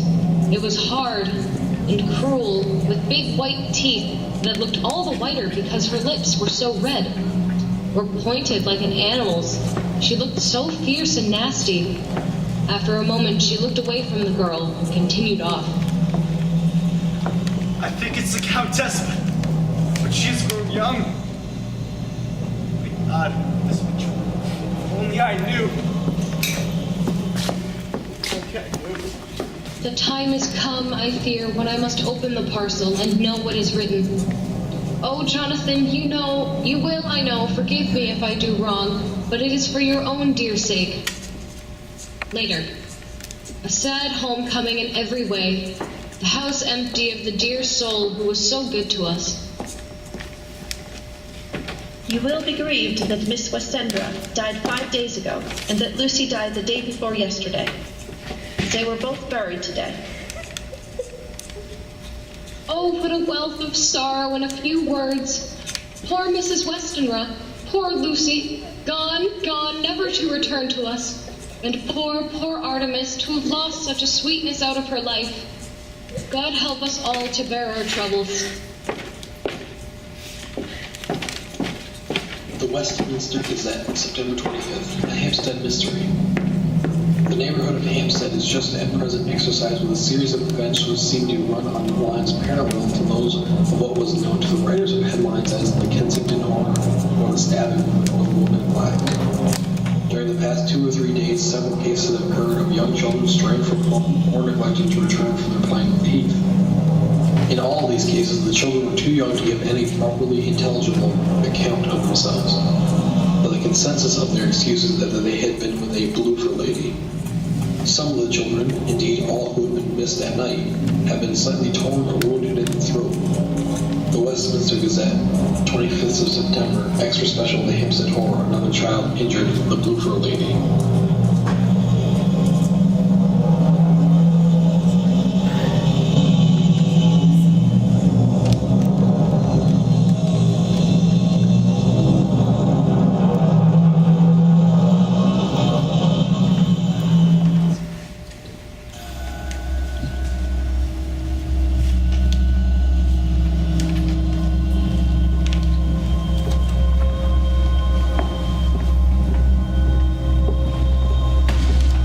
September 24. Dear Madame, I pray you to pardon my writing, in that I am so far friend as that I sent you the sad news of Miss Lucy Westendra's death. O Madame Mina, is for the good of others that I ask to redress a great wrong, and to lift much and terrible troubles, that may be greater than you can know. May it be that I see you, you can trust me. September 25th. It was 2:30 when the knock came. Dr. Van Helsing, Miss Harker. That was Miss Mina Murray. It is Miss Mina Murray who I've come to see, who was friends with that poor dear Miss Lucy Westendra. It is on account of the debt with which I've come. Ma'am, you could have no better claim on me than your friend and helper, Lucy Westendra. I have read all of Miss Lucy's diaries and letters. In her diary, she references a type of sleepwalking in which she says you saved her. It is out of your much kindness that I've come to ask you to tell me all that you can remember.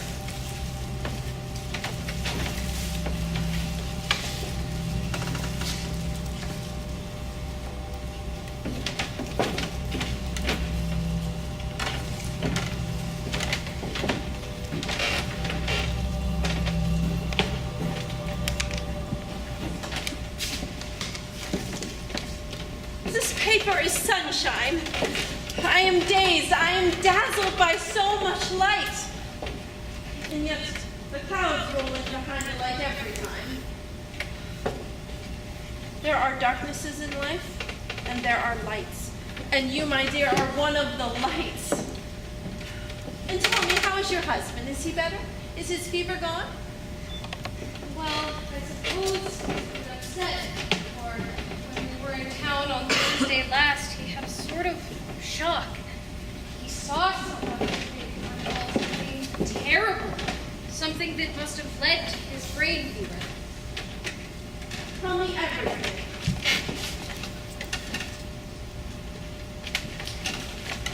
September 26th. Renfield had become, to all attempts, as sane as she ever was.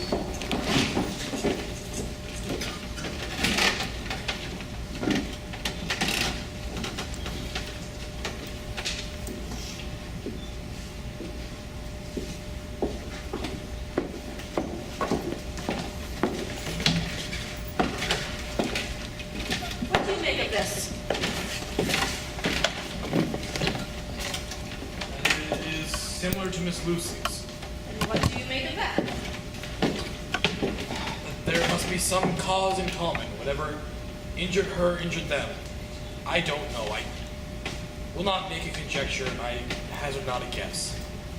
You mean to tell me, friend John, that you have no suspicion as to what poor Lucy died of? Not after all the hints given? Of nervous prostration after a great loss of blood. And how was the blood lost? You are a clever man, friend John. You reason well, but you are too prejudiced. You do not let your eyes see or your ears hear, and that which is outside of your daily life is no account to you. Can you tell me why, in the pampas, there are bats that come out at night and open the veins of cattle and suck the veins dry? Or in the islands of the western seas, there are bats that hang in pods and trees, and at night, when the sailors are asleep on their decks, they swoop down on them, and they are found in the morning even whiter than Miss Lucy was. Professor, do you mean to tell me that such a thing still exists, and that is here today in 19th century London? My thesis is I want you to believe. To believe what? To believe in things you cannot. So you want me to not let some previous conviction inure the receptivity of my mind? Did I read your lesson right? You think, friend John, that the thing that put the little holes in the children's necks are the same that put it in Miss Lucy's neck? I suppose so. Then you would be wrong. Alas, would it be so? But it is worse, far worse. God, Professor, what do you mean? They were put there by Miss Lucy.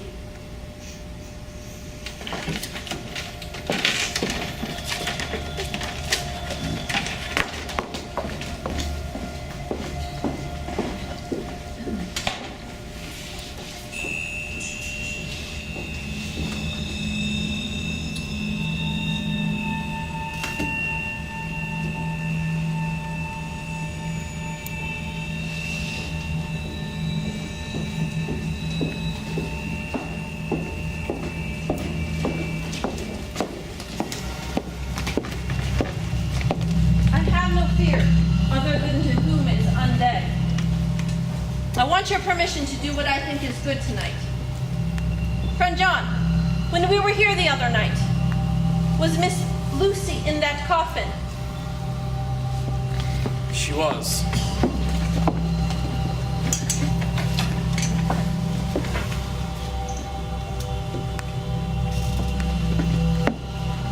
Professor, I answered for you, and your word is all I want. I wouldn't ask so ordinarily. I wouldn't so dishonor you as to imply doubt. But this is a mystery that goes beyond honor or dishonor. Is this your doing? I swear to you, I did not touch or remove her.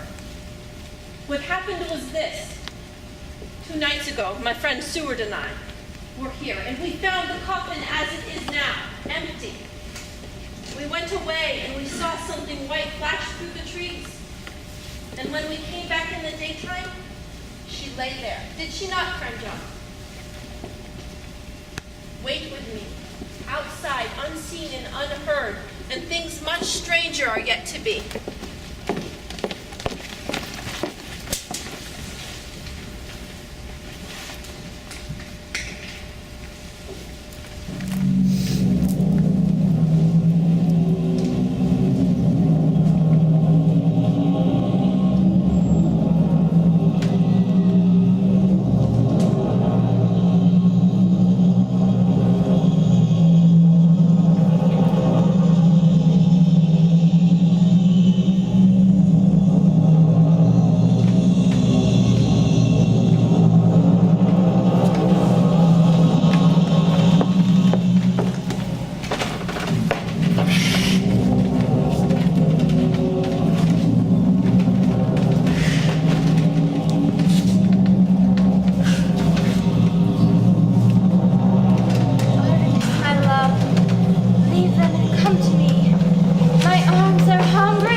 Body, or just a demon in her shape.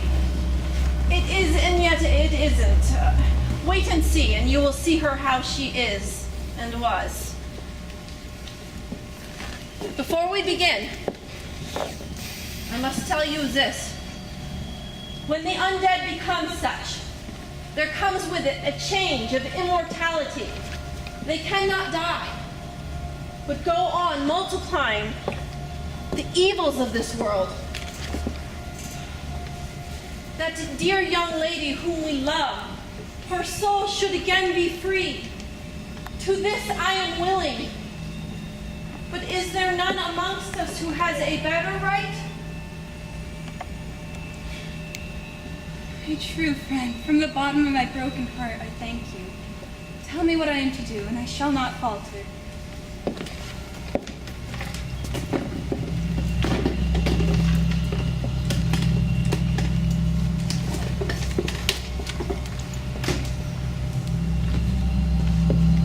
You must drive this stake through her heart. It will be a fearful ordeal. You must not falter once you've begun. Just remember, your friends are around you and we pray for you all the time.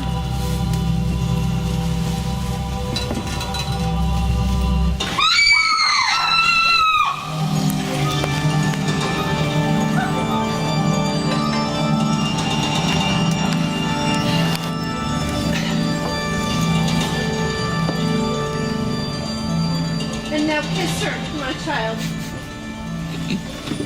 As she would have you to if she could choose. For she is no longer a grinning devil. No more a foul thing for all eternity.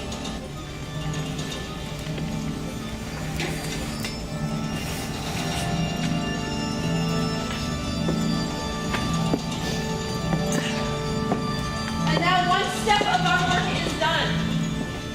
But there remains a greater task. To find the author of all this sorrow and stamp her out.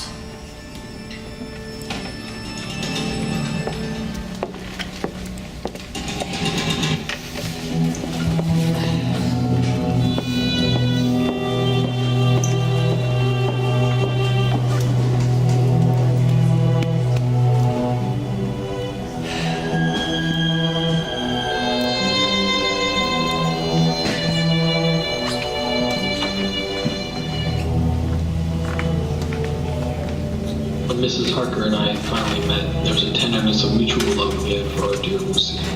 She gave me her personal diaries, and I had her go to my room and listen to my phonograph in order to learn the stories we were both entwined within. By the time I finished her diary, she came back into the room with tear-stricken eyes. I fear I've greatly distressed you. No, not distressed. I have been more touched than I've been saved by your grief. It is a wonderful machine, but it is cruelly true. It told me in its very tones the anguish of your heart. It was like a soul crying out to Almighty God. No one must ever hear it spoken again. See, I have tried to be useful, and I have copied out the words on my typewriter so that no one else may hear your heart. I did. I should see Redfield as hitherto she'd been a sort of index to the coming and going of the Count. I found Redfield sitting placidly in her room with her hands folded, smiling benignly. She then, of her own accord, spoke of going home, a subject she has never mentioned to my knowledge during her sojourn here. In fact, she spoke quite confidently of getting her discharge at once. As it is, I am darkly suspicious. All those outbreaks were in some way linked with the proximity of the Count. What, then, does this absolute content mean? Can it be that her instinct is satisfied as to the vampire's ultimate triumph? She is herself Zoophagous, and in her wild ravings outside the chapel door of the deserted house, she always spoke of Master. I had given the attendant a hint to look closely after her.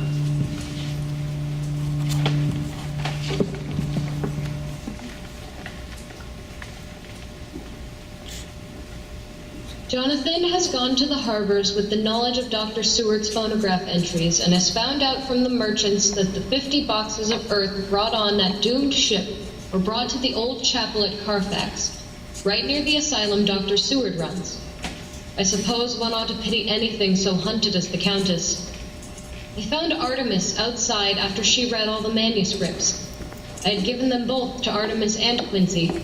She fell sobbing in front of me and clasped her hands together in grief. I held her as a parent holds its child.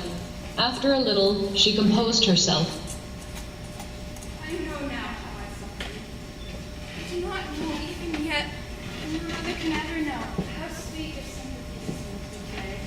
You will let me be like a sister, will you not? For the rest of your days, for Lucy's sake.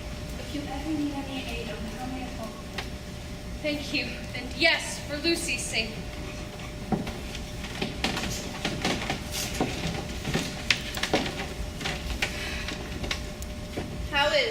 Art. Poor old gal. No one but another woman can comfort her when she has trouble of the heart. And I'm glad that you were able to do so. I wish I could comfort all who suffer from the heart. Will you let me be your friend? Will you come to me for comfort if you ever need it? You will know later why I speak. Little lady, you'll never forget such kindness for as long as you ever live.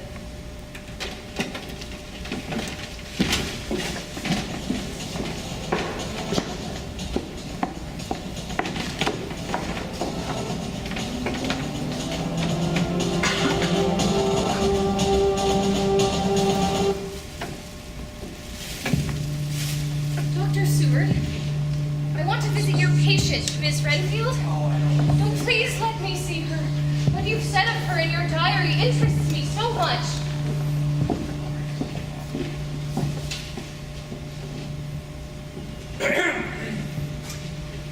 There's a woman here to see you.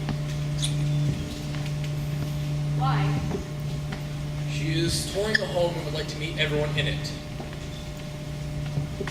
All right, let the lady in. Oh, just wait while I pretty up a second.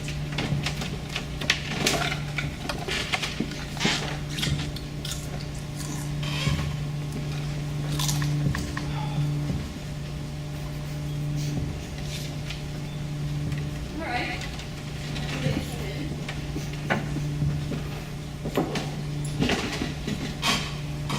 Good evening, Miss Redfield. You see, I know you. Dr. Seward has told me of you. You're not the girl the doctor wants to marry, are you? You can't be, for she's dead. No. I have a husband of my own who I was married to long before I ever saw Dr. Seward or he me. I am Mrs. Parker. Why are you here? My husband and I are on a visit with Dr. Seward. Today. Why not? How did you know I wanted to marry him? What an asinine question. I don't see that at all, Miss Redfield. You will, of course, understand, Miss Parker, that when a host is as loved and honored as ours is, everything that is regarding him is of interest to our little community. Dr. Stewart here is not only loved by his household and his friends, but by his patients, some of whom, not being of mental equilibrium, are apt to distort cause and effect. Why, I myself have an instance of a woman who had a strange belief. I once fancied that life was a positive, perpetual entity, and that by consuming a multitude of living things, no matter how low on the scale of creation, one might indefinitely prolong life. In fact, I believed this so wholeheartedly that I even tried to take human life. The doctor here compared me out on the one occasion that I tried to kill him in order to restore my vital powers through stimulation of his blood, relying, of course, upon the scriptural phrase, "He blood for life." Isn't that true, Doctor? Fine, Miss Renfield. And I hope I may see you again, under auspices more pleasant than yourself. Goodbye, my dear. I pray God I may never see your sweet face again. May he bless and keep you.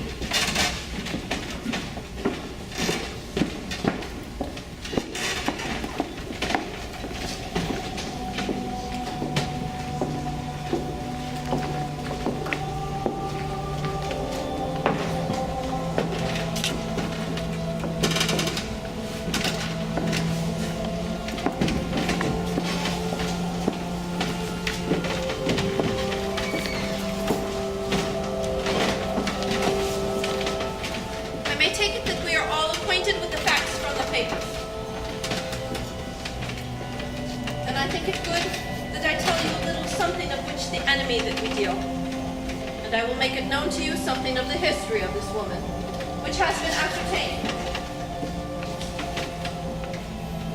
There are such beings such as vampires. Some of us have evidence that they exist, even without our own unhappy experiences. The records and the teachings of the past are proof enough for sane people. I admit at first I was skeptic. Had it not been, through years I have trained myself to keep an open mind. I could not have believed. Not until the facts thunder in my ears. See? See? I prove. I prove. The Nosferatu do not die, like the bee when he stings once. She's only stronger, and being stronger, have yet more power to work evil. This vampire which is among us is of herself so strong in person as 20 men. She is more cunning than the mortal, for her cunning be the growth of ages. She has still the aids of necromancy. She can grow and become small, and she can at times vanish and become unknown. What say you? I'm in. Count me in, cousin. I'm with you. For Lucy's sake, if no other reason. In. As we have no time to lose, I vote we go to her house. Time is everything to her, and swift action on our part may save another victim. Just as we were about to leave the house, an urgent message was brought to me from Markfield to know if I would see her at once, as she had something of the utmost importance to say to me.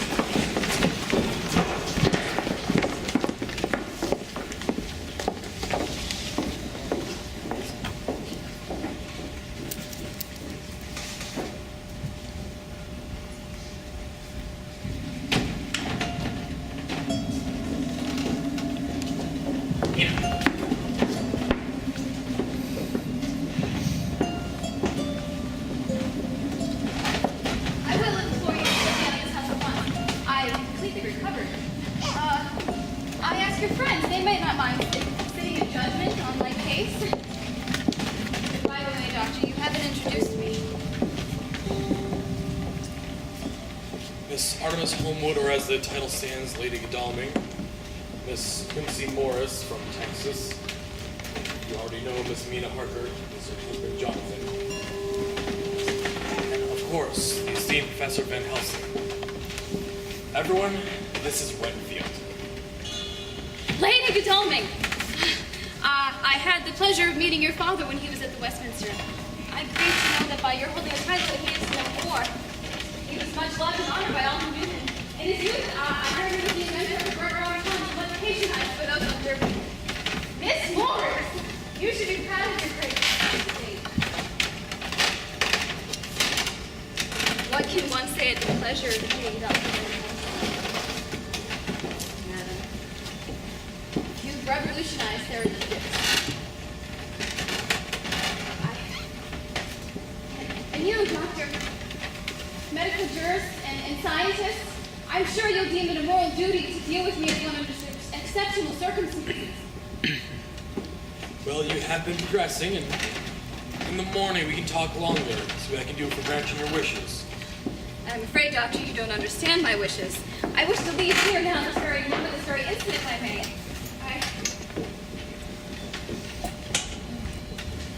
Well, I suppose that I need only put so simple a request in front of so admirable a practitioner as the doctor is to have it fulfilled at once.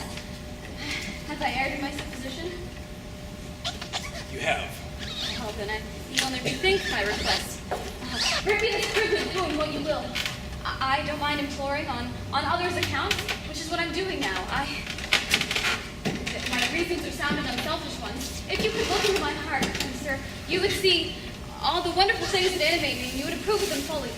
Nay, you would count me amongst your best and truest of friends. Can you tell me frankly your reasons for wishing to be free tonight? For I will undertake that if you satisfy even me, a stranger, that without prejudice, and with the habit of keeping an open mind, Dr. Seward will give you the privilege that you seek. I have nothing to say, Dr. Van Helsing. Your argument is complete. If I were free to speak, I would. I'm not my own mistress in this matter. I ask only that I be trusted in it. If I am refused, the responsibility does not lie with me.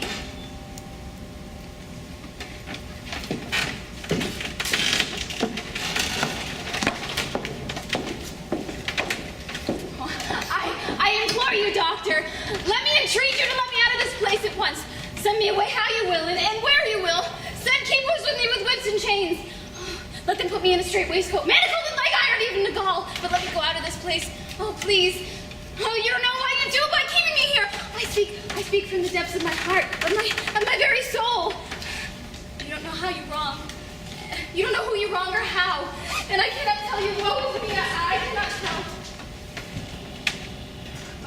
By all that you hold sacred, by all that you hold dear, by your love that is lost, by your hope that still lives, let me go out of this and save my soul from guilt. Oh, can't you hear me, man? Don't you understand? Will you never learn? Can't you see that I'm sane? I'm in earnest now. I'm no lunatic and a madman, but a sane woman fighting for her soul. Hear me! Hear me! Let me go! Let me go! Come to bed and act more discreetly. Will I trust Dr. Stewart to be the justice to bear in mind that I did what I could to convince you tonight?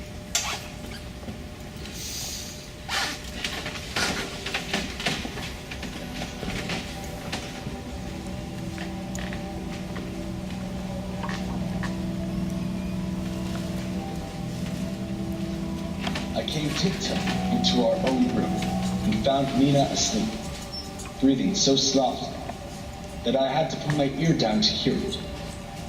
She looks paler than usual.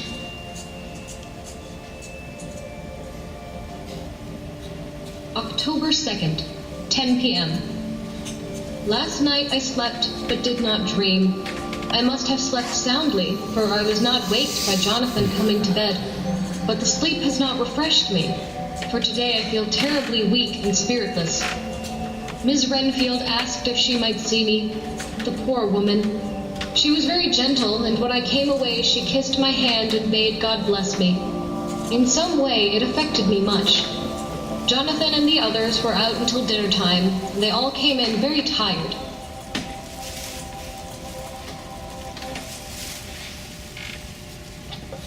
I have found out from the documents of the harborman the destinations of the boxes. There were 6 in the cargo, which were taken from the cargoes and left at 197 Chooksand Street, Mile End, Newtown, and another 6, which were deposited at Jamaica Lane, Formosa. We're on track anyhow.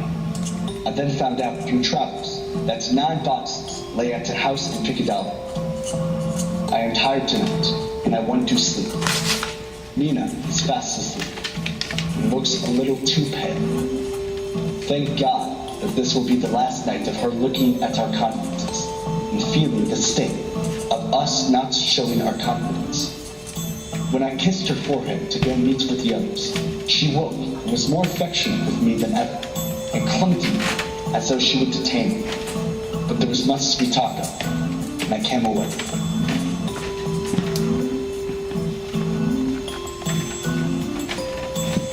This has been a great day's work, friend Jonathan. Doubtless we are on the right track of the missing boxes. If we find them all in that house, then our work is near the end.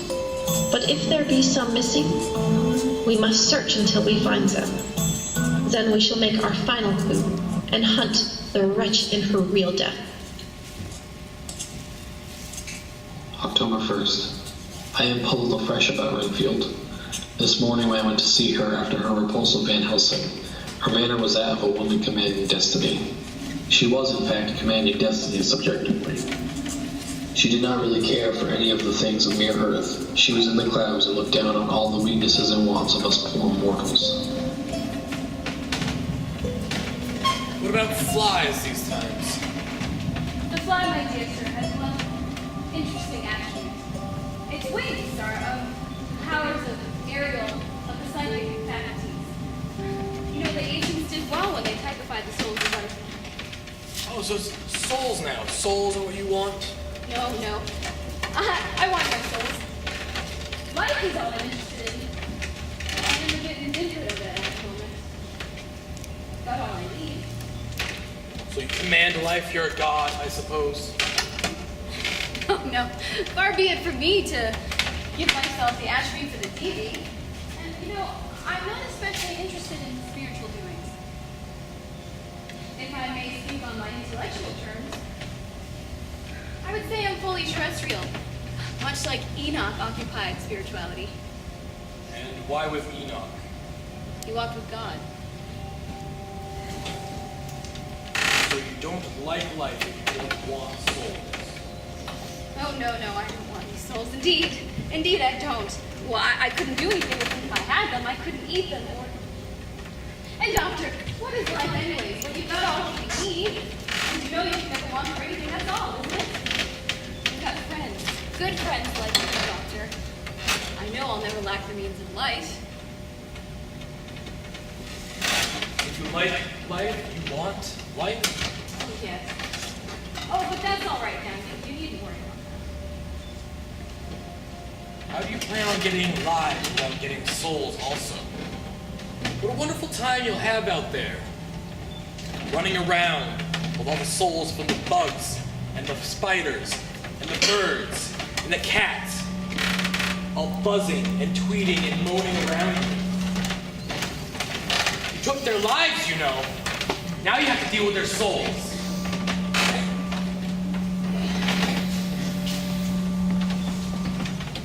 Would you like some sugar to get your flies around again? No, flies are weak things, after all. But I didn't want their souls buzzing around me all the same. What about spiders? Oh, blow spiders. I don't take stock in such things. Mice and rats, such small deer, as Shakespeare would put it. Chicken thief in the water, you might say. Might as well ask a man to eat molecules with chopsticks as it interests me in the lesser carnivoria when I know it's before me. Oh, I see. You want something you can sink your teeth into. What would it like to be to dine on an elephant? What nonsense are you speaking? Wonder what an elephant's soul is like. I don't want an elephant soul or any soul. What the hell is you and your souls? Haven't I got enough worry and pain to deal with and distract myself with and to think about souls? Forgive me, doctor. You don't need to call for help. I forget myself. I'm so worried my mind and ass is irritable. Okay, don't put me in a straight waist. I want to think, and I can't think of one. You better stay up, doctor. Dr. Seward, you've been very, very kind to me and patient with me. I'm very grateful. October 2nd. I placed a man in the corridor last night and told him to make an accurate note of any sound he might hear from Renfield's room, and gave him instructions that if there should be anything strange, he was to call me. We must sterilize all the imported earth between sunrise and sunset. We shall thus catch the Countess at her weakest and without a refuge to fly to. I wonder if Renfield's quiet has anything to do with this. She's now seemingly quiet for a spell. Is she? That wild yell seemed to come.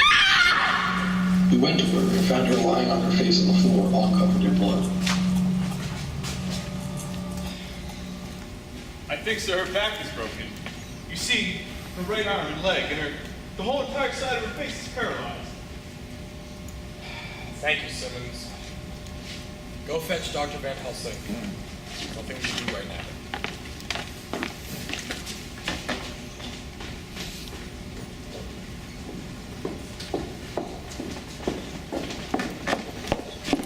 Go and finish your rounds while Dr. Van Helsing operates.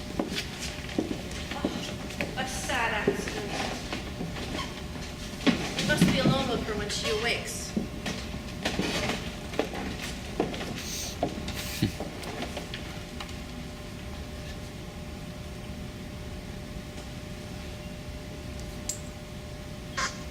Ready, doctor?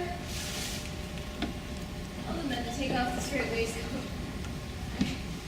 I've had a terrible dream and it's left me so weak I can't move. What's the matter with my face? It feels all swollen and it's hard to drink. Tell us your dream.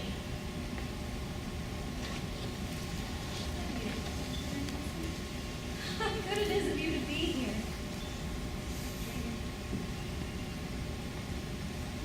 Get me some water, my lips are dry. And then I'll tell you what I think.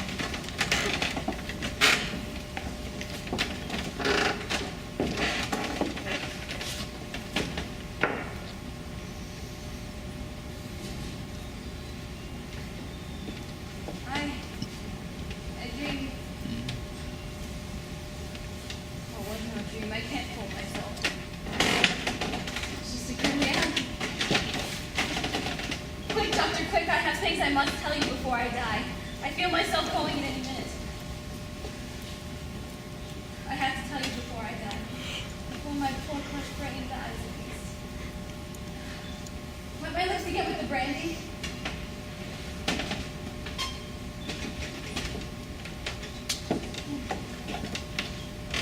It was that night that you left me. The night that I implored you to let me go. I stayed up long. I was in such agony. I could barely think. But then my mind began to cool. I realized where I was. At the dogs. The dogs were barking behind our house, but not where she was.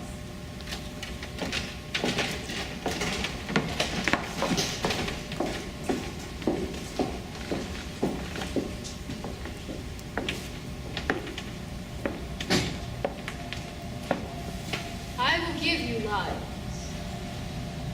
Rats. Hundreds. Thousands. Millions of them. Every one alike. And I will give you dogs to eat them. Cats too. All lives. All red blood. And not merely buzzing flies. All this I will give to you, and more and greater throughout countless ages, if you will fall down and worship. Come in, my lady and master.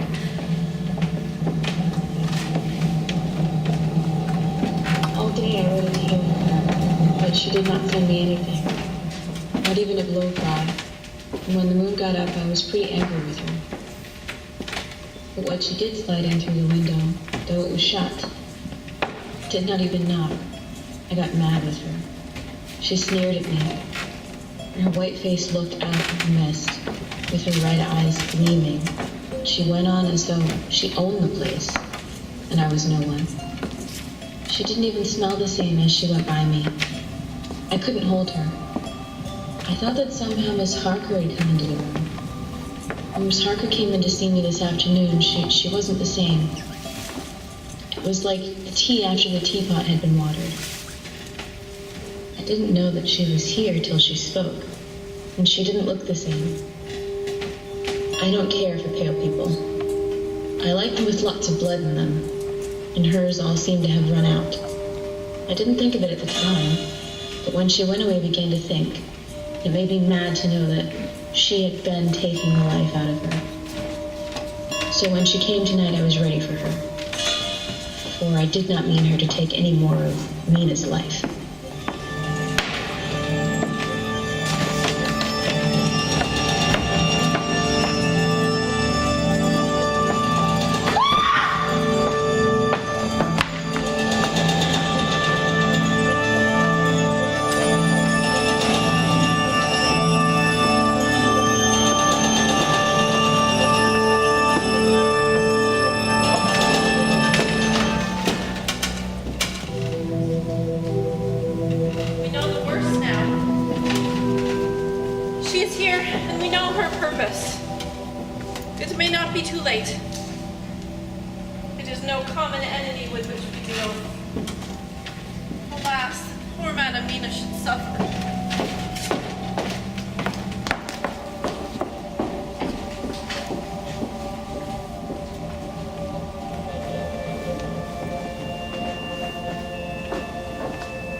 my design. You know now, and they know in part already, what it is to cross my path. They should have saved their energies for use closer to home, whilst they played their wits against mine. Against me, who has commanded nations, fought for them, intrigued for them. Hundreds of years before they were born, I was countermining them.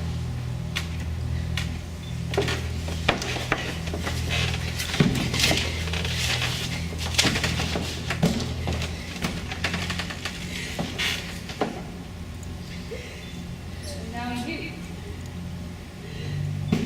their best beloved one, are to me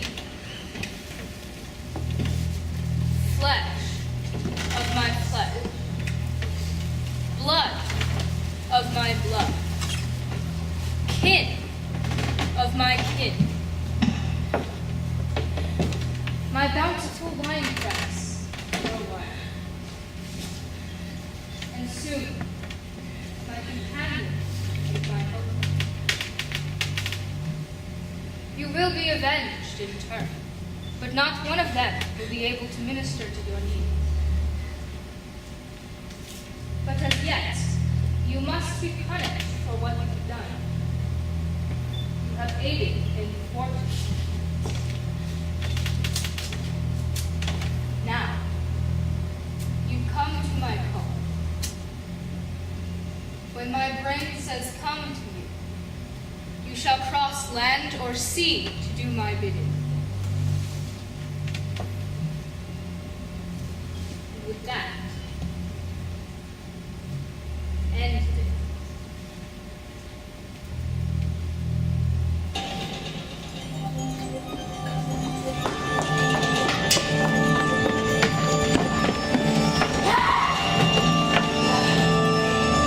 All the toys of heaven you make me, but with the fires of hell I shall burn them all away. It would be dark, and there was darkness.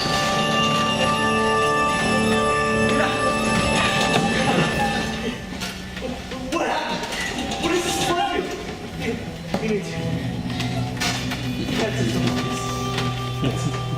He can't have got you talking. Doctor, Father. You must not leave me. I have suffered enough tonight. You knows without the threat of her hurting you. You must stay with me. Stay with these good friends who will watch over you. Quincy and Artemis, go look around the building. While this is near you, no foul thing can approach. We must be calm. You are safe. We must counsel together.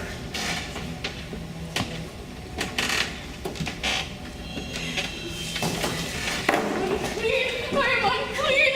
I shall touch or kiss him no more. To think that now it is I who has become what he has little cause to fear his greatest Nonsense, enemy in the world. I shall not hear it. God punish me by my deserts. If anything come between us, by my own act or will.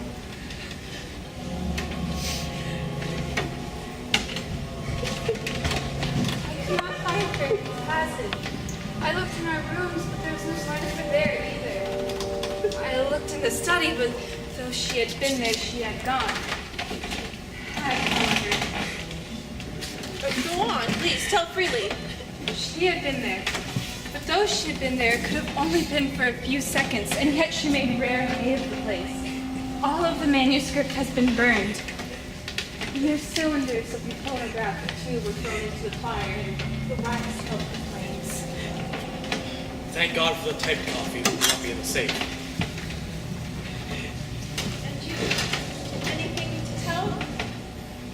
A little. It may be much eventually, but at present, I can't say. I thought it best to know where the Countess went after she left Renfield's house. But I did not see her. I saw a bat rise from her windows and drop westward. I thought I might hear her some fate to head to Carfax, but evidently she sought some other lair. She will not be back tonight. The sky is reddening in the east, and dawn is approaching. We have work to do tomorrow.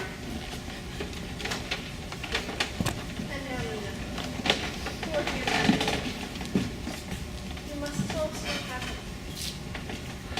God knows I do not wish you to be pained, but it is needed that we know all. Of this I am sure. The sun rises today on no more miserable house in all three around its daily course.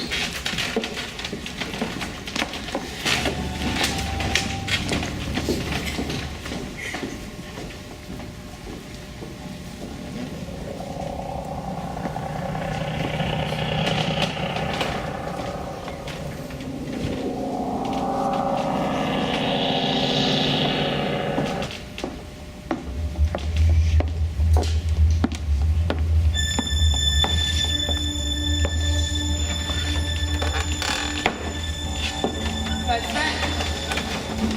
Okay. And you fell in your presence, Mom. You're not my lady, you're a monster. I couldn't let you harm her. She's too pure for your hands.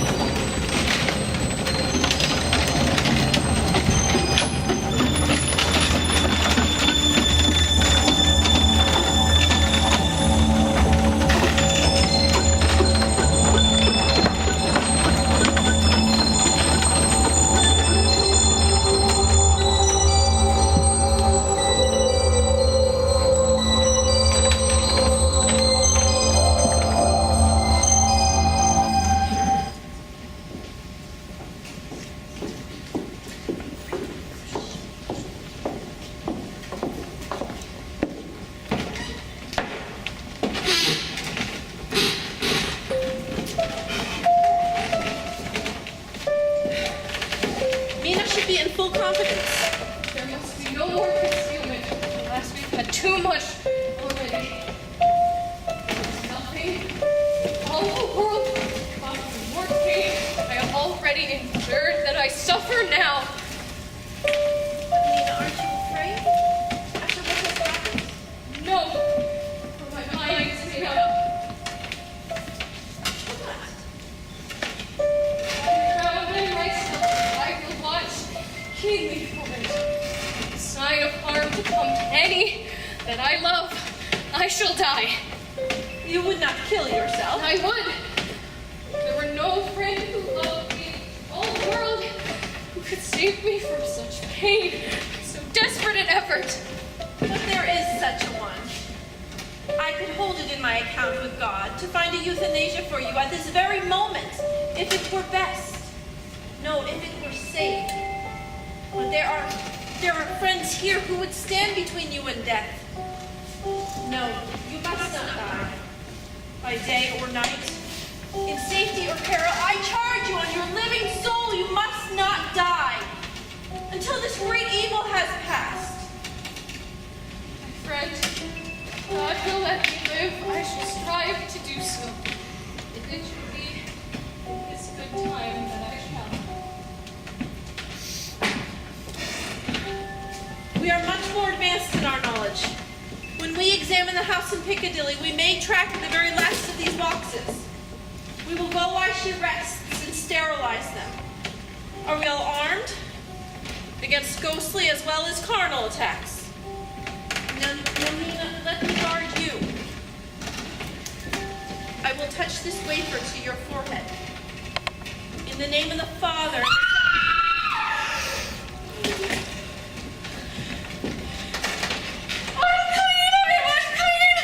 Even the Almighty shuns my polluted flesh. I must bear this mark of shame upon my forehead until the judgment day. To one thing, I have made up my mind. If we find out that Mina must be a vampire in the end, then she shall not go into the unknown, terrible land alone. I suppose it is thus that in old times, one vampire meant many, just as their hideous bodies could only rest in the sacred earth, so that the holiest love was the recruiting sergeant for their ghastly Thanks.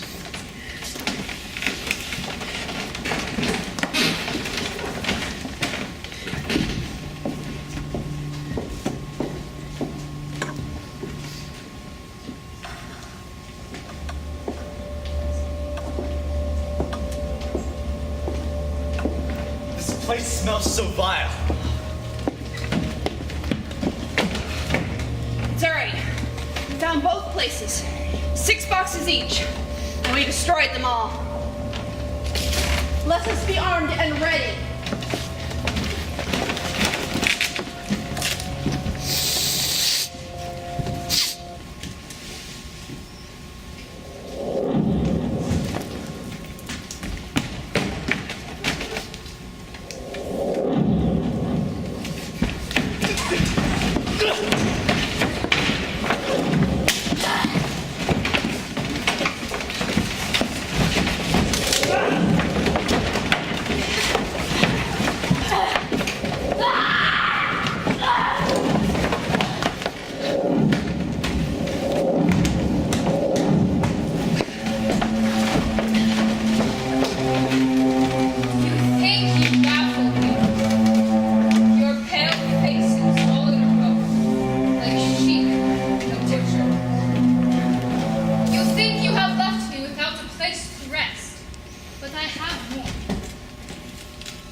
My revenge is just begun.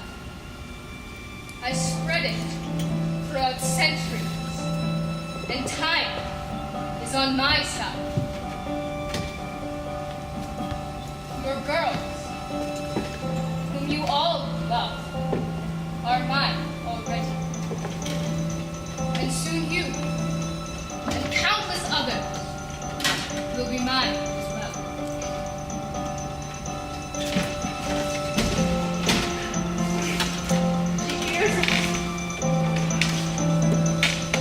We have only one more box to find. It may not be too late. Let us go home to Madame Mina. At least there we can protect her.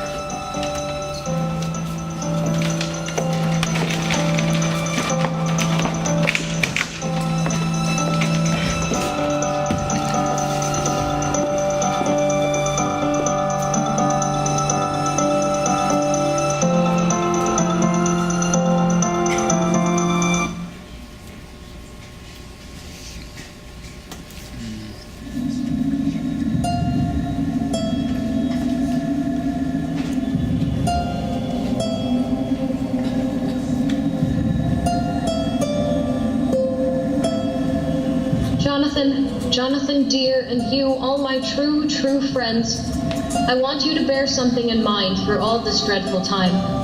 I know that you must fight, that you must destroy, even as you destroyed the false Lucy, so that the true Lucy might have lived hereafter. But it is not a work of hate.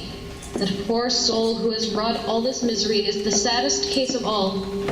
Just think what will be her joy when she, too, is destroyed in this worst part, that her better part may have spiritual immortality. You must be pitiful to her, too, though it may not hold your hands from her destruction.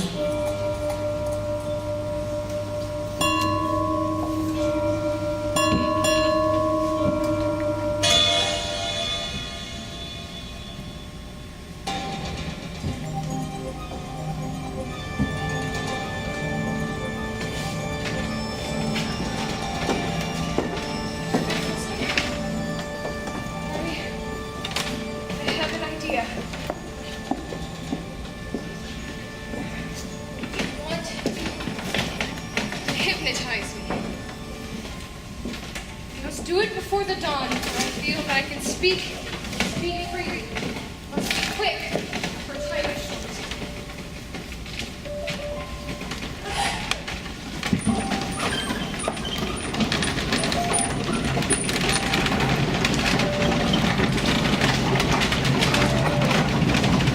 Where are you? No, sleep has no place in your color forward. Where are you now? I do not know. It is only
we seek her further when she has gone away from us?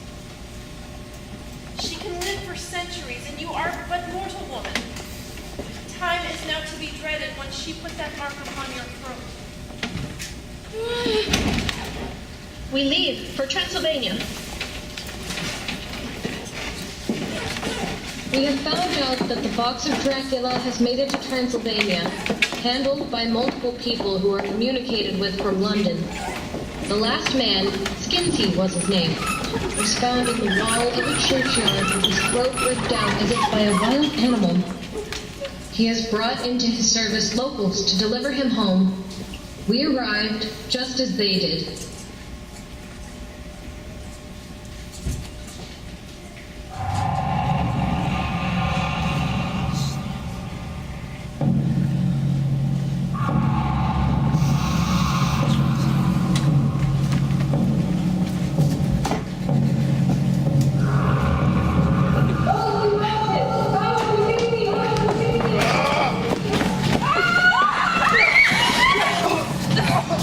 Come, sister. Come. Here you are safe!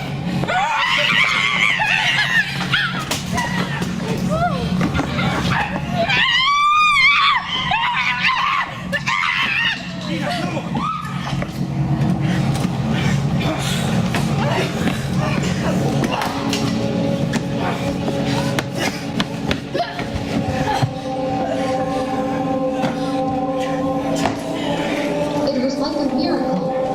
Before our very eyes, and almost in the drawing of a breath, the whole body crumbled into dust and passed from our sight. I should be glad as long as I live that even in that moment of final disillusion, there was in the face a peace such as I never could have imagined might have rested there.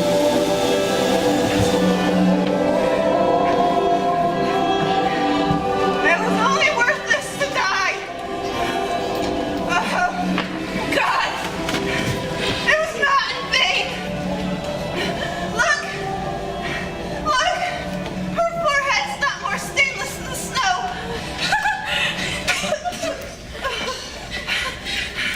The curse is past. Our dear Lucy is avenged. And so a brave woman dies, and our goal is accomplished. Let us go home.